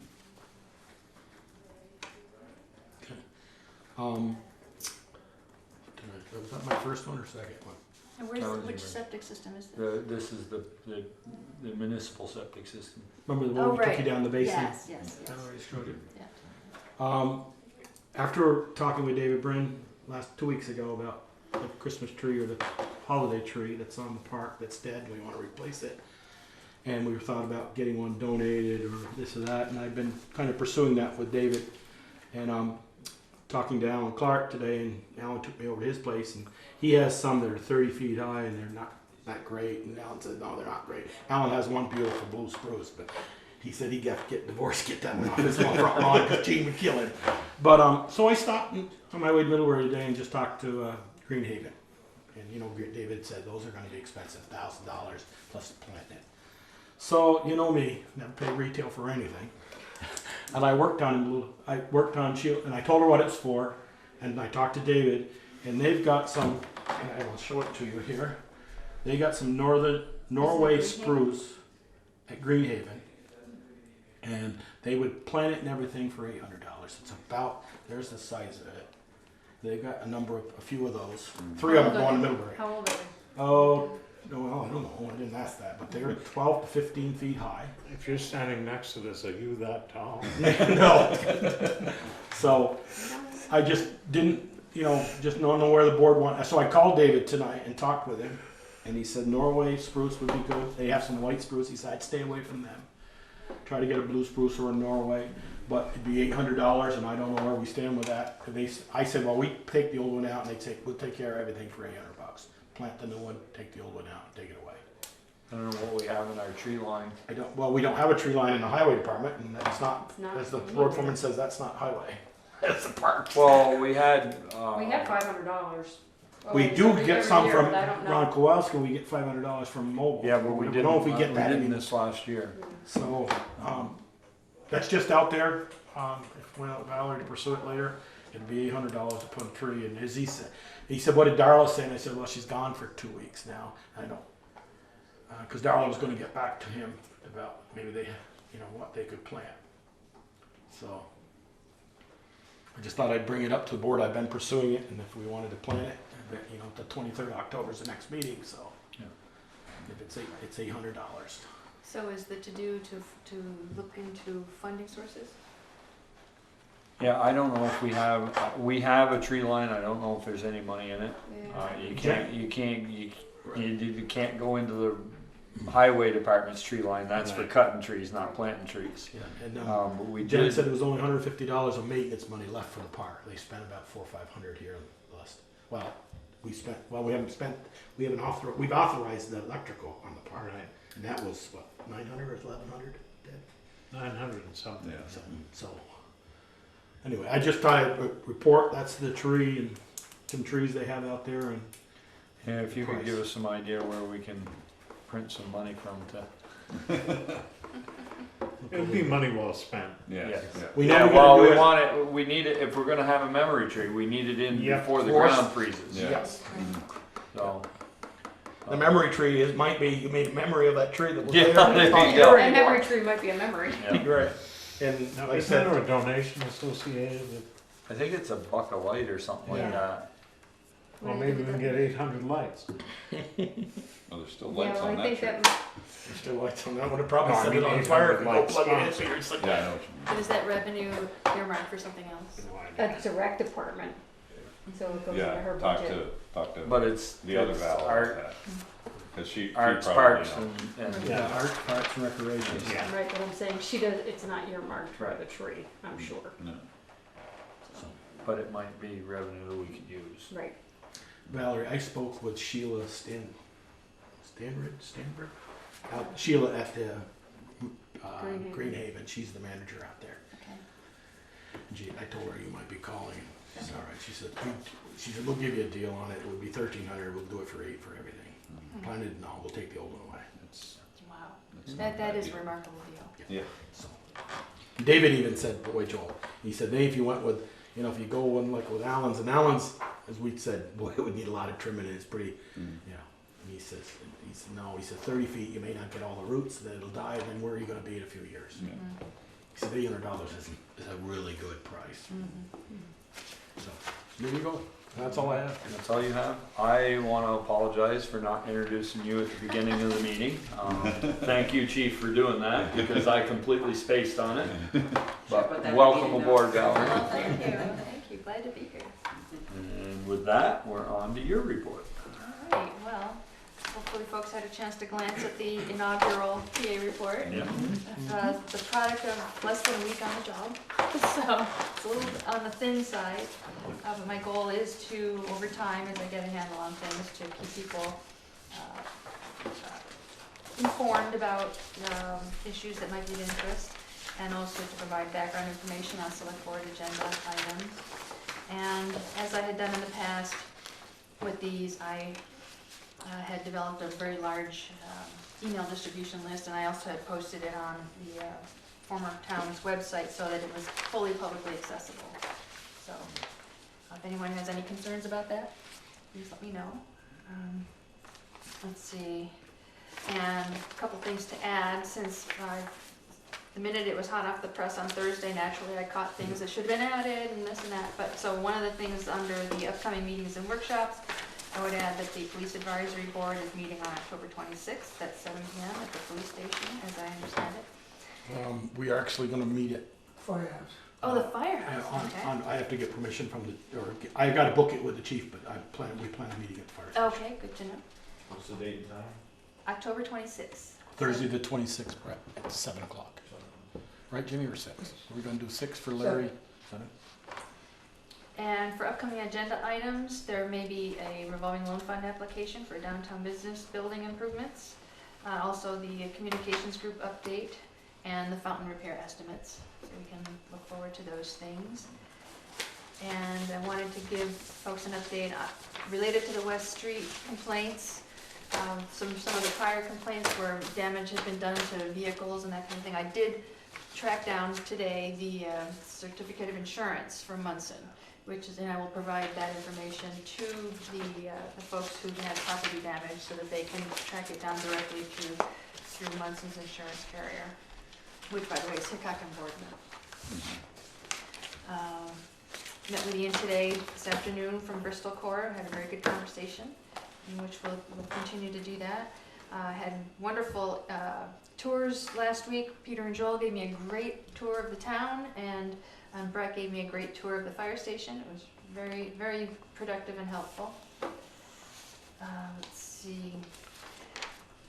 Susan Hoxie from Grand Fondo contacted us last week, following up on an offer of the free bike fix-it stations, apparently, from last year. She was wanting to know if the town of Bristol is interested in receiving a free bike fix-it apparatus that would be installed for public access.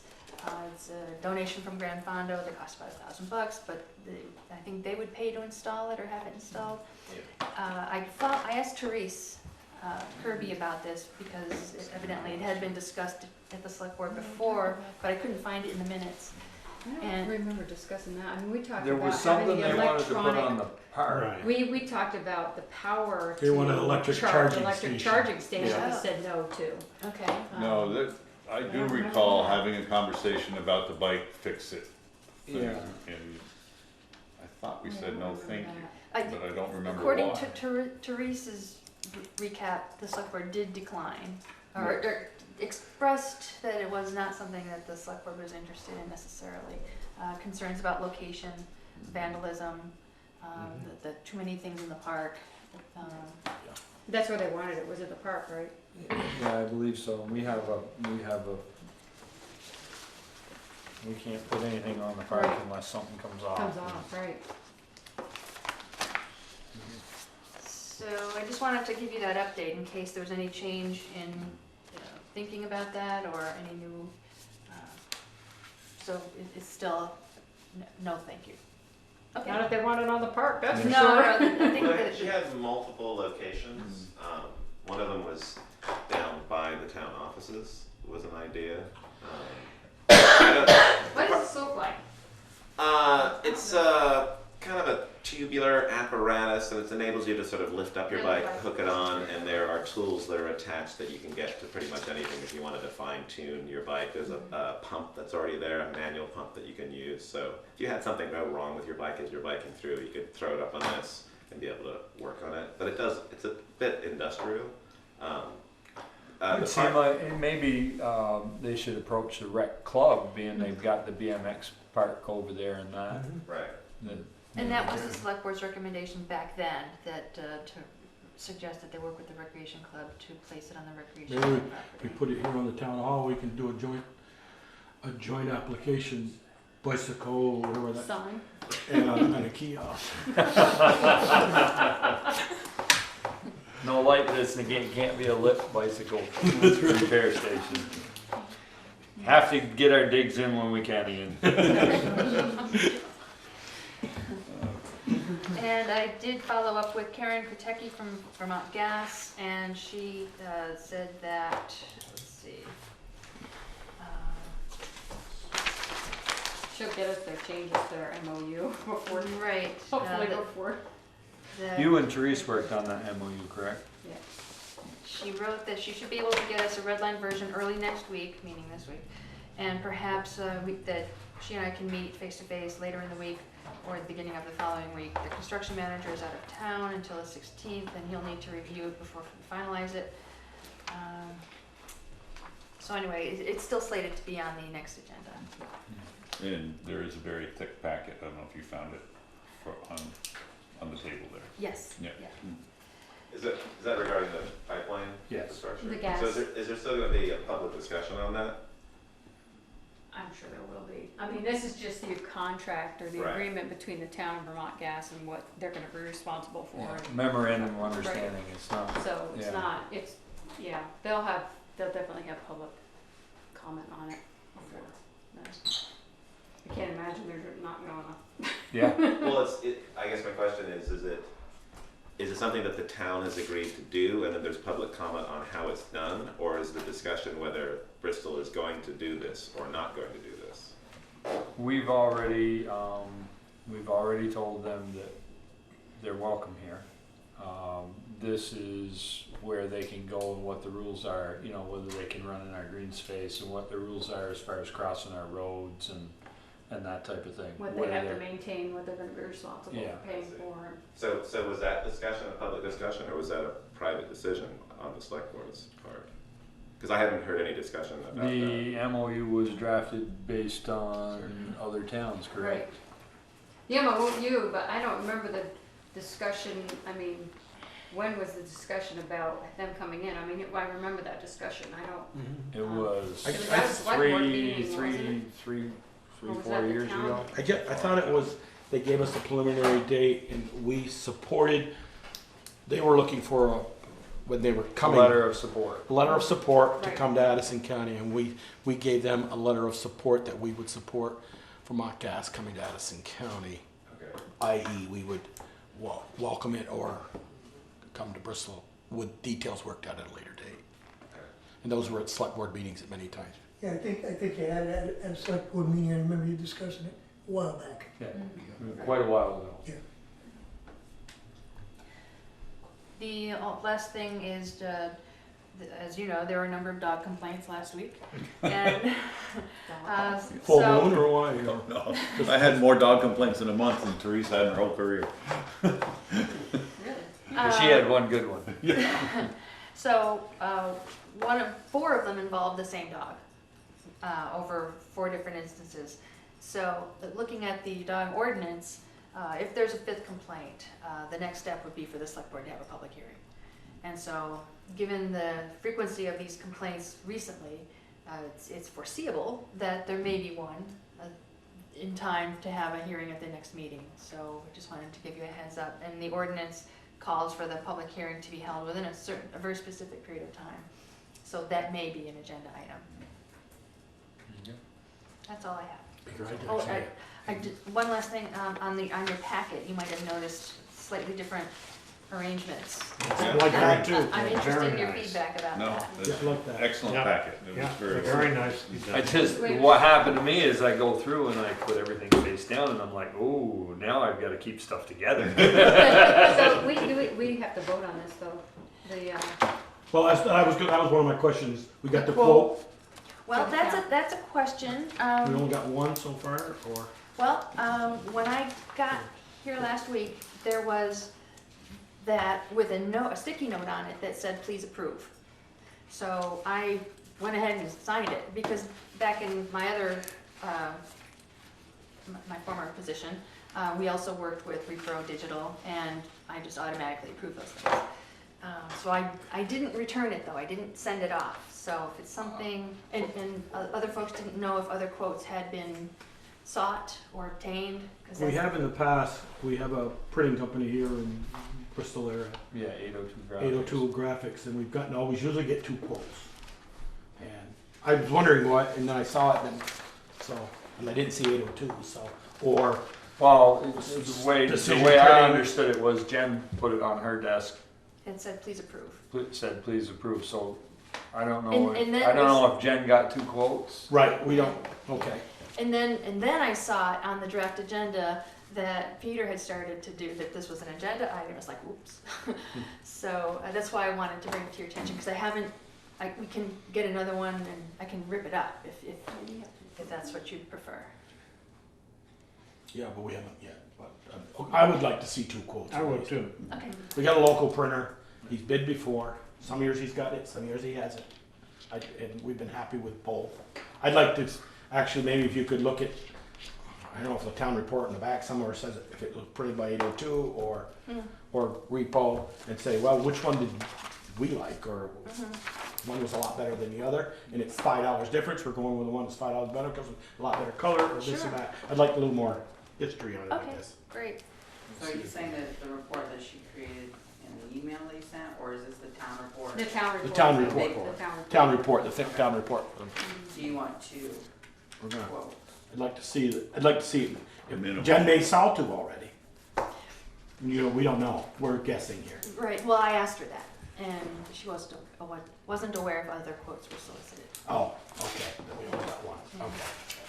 Trying to And this may be just them sending them out. Great Hey, number. we had them in the past, send all the towns we do, we'll do them again for Because some. oftentimes, because if you used them last year, you see in that one, they provided a quote for the next year. They're proposing to hold their price for the next year as well. So they Okay. tended to do it that way. So they might have assumed that if they were the ones that was used last year, they're assuming that was like a 2-year quote. So they've got marked out 2017 and 2018, so Right. they'll hold this for 2 years. And I'd just like to see the other ones. 802 598 0967. And what number is that? That is 802 graphics. Okay, 598 what? Oh, well, I can look it up. No, that's his cell phone. Oh. Okay, Picker, Ian's got a question when you're done. 598. Hang on. Once it goes away and my phone is not. Goes out of here and goes out of here. It's in there, you don't have to keep it here. I think they call it an operator error. No, see? No Blank comment from the screen. clerk. I hit the, I need a new phone. Maybe Santa Claus will bring you one. Ian, what's your, Are you talking about 802 print? yeah, 802 graphics, Greg Lutton. Yeah, I recommend them. He's great. He's done it before. Yeah, we use them. I was going to say, the last couple times whoever's printed it, 09. they didn't do a very good job. Like I provided the report for Bristol Court, had a lot of nice pictures, and then it looked like crap in the printed thing. Like I don't know if they like Xeroxed my nice PDF and then scanned that and then printed it. It looked really bad. Some pages look great, with photos, and then the last 2 times ours looked terrible. And I provided a high-res PDF, so I don't know what they're doing. Now see, my phone is messed up. Uh-oh. Yeah, I'll get it. Okay. And Brett's got it probably. There's an email address if you'd like that. 598-0967. Thank you. And I had one other thing, Peter, I forgot to mention. I think I've mentioned to Valerie. A couple of weeks ago, I was at a meeting with Adam Luigi from County Regional Planning, and he'd asked if we'd hire somebody, and I said, yeah. And she's gonna start October 1st, and maybe she'll come down, or you can go out and meet her. And we were talking about the stormwater project on West Street, and I said, that's a thorn in everybody's side, but it's coming along, and I said, we're gonna try to do more, maybe at a later date, somewhere else, because we always know stormwater's gonna be, and he says there's grant money available until June of next year. Maybe that piece from Main Street to hook onto the new was a different contractor.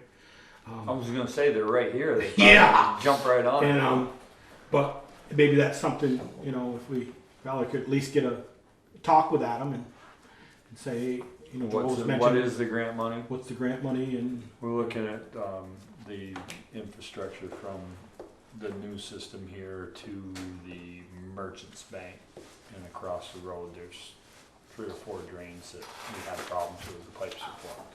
I remember what I was gonna bring up. and if we're not gonna pave through here until 2020, maybe that's the time. That's all I'm saying. I'm only gonna comment, because on East Street, there's 2 or 3 driveways that just get flooded, and it just comes out in the road. And I know, I talked to Pete, he said really the only way to do that is just to ditch it all out, but it gets really bad. I mean, when I came in town, it was just like going through a lake. In my last one, sorry, I'll pass this around. I brought this up this time last I year, know it is. and well, it was too late to do anything about it. No, they supposedly did something, they And then I said. kept saying, we need to do something about Next this. door. And you can pass it down through to Valerie and Peter. I was today, this afternoon. Are we responsible when they come off that sidewalk and I'm walking to the post office from Main Street? Ian's going to the post office or anybody. And it's October 9th now, and still, we gonna make them fix this? I don't wanna blame Valerie for it, it's not her bailiwick, but we were told, oh yeah, that's gonna get fixed, and I thought they said they fixed it. yeah, they really did look like it. I was gonna get my fishing pole and fish there today. But I think we need to be a little more stern with them. Get this with Champlain Farms. Yeah, because that's off the sidewalk to the post office, and people are going, they slip and fall. And we've known about it. Been a year now. It's fine. So, I now promise that's the last one. If I had another one, I wouldn't bring it up, because I promise you that's mine. So are we gonna get a letter, I don't know. I'm just bringing it up. or should I just? Was under Selectmen's concern that I can't do it? We're beyond that. Or Officer Joel Bouvier is gonna go in, or is this gonna be on the list? Maybe that goes on the list. What's the specific task? We Needs They to need to happen. fix their driveway where so it doesn't Champlain pond Farms. They water. tore that all up and repaved it, and now it's a big mud puddle there coming off our sidewalk going to the post office. People are walking. It's not a sidewalk, but it's an imaginary walkway, I guess, to the next sidewalk. And it's just flooded, as you saw the pictures, it's just flooded. And they kept telling us they were gonna fix it. Did they need approval from the select board to work in the town right of way? I thought they did it. Well, Well, they replaced the tanks is They what happened. replaced the So, tanks and they replaced the- repaved, and they assured us that they were gonna address the problem because it was winter Right. when they finished Right. up, and we noticed there was a problem. They assured us they would take care of it this summer, so maybe it's a letter to Champlain Farms saying that, you assured us that last year this would be taken care of, and it wasn't. Are we gonna go through another winter with? I'll send you the picture, Valerie. I was going to say, I'll send you the include the picture. Yeah, that'd be good. That'd be Yeah. handy. Okay. Thank you. That work? Dated.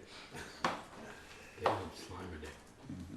All right, I believe we've stole your thunder a couple of times here, because you've done your report. Do we have an executive session? We do. We do.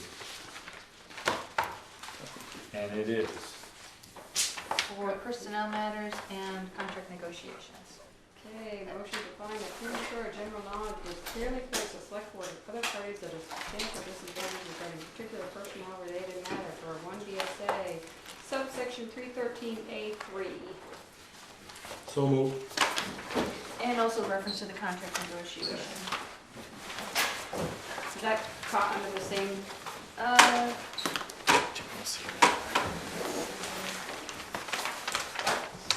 Is that the review agenda for addition, is that what you're talking Right, so 313A1, capital A. Zone 1, Channel 1. Are you, Brett, doing off? So we got a motion in a second? I made motion. All those in favor? I made the motion. Yeah. I made the motion, you seconded it. Okay, second, yes. Aye. All those in favor signify by saying aye. Aye. Opposed, nay. Motion carries.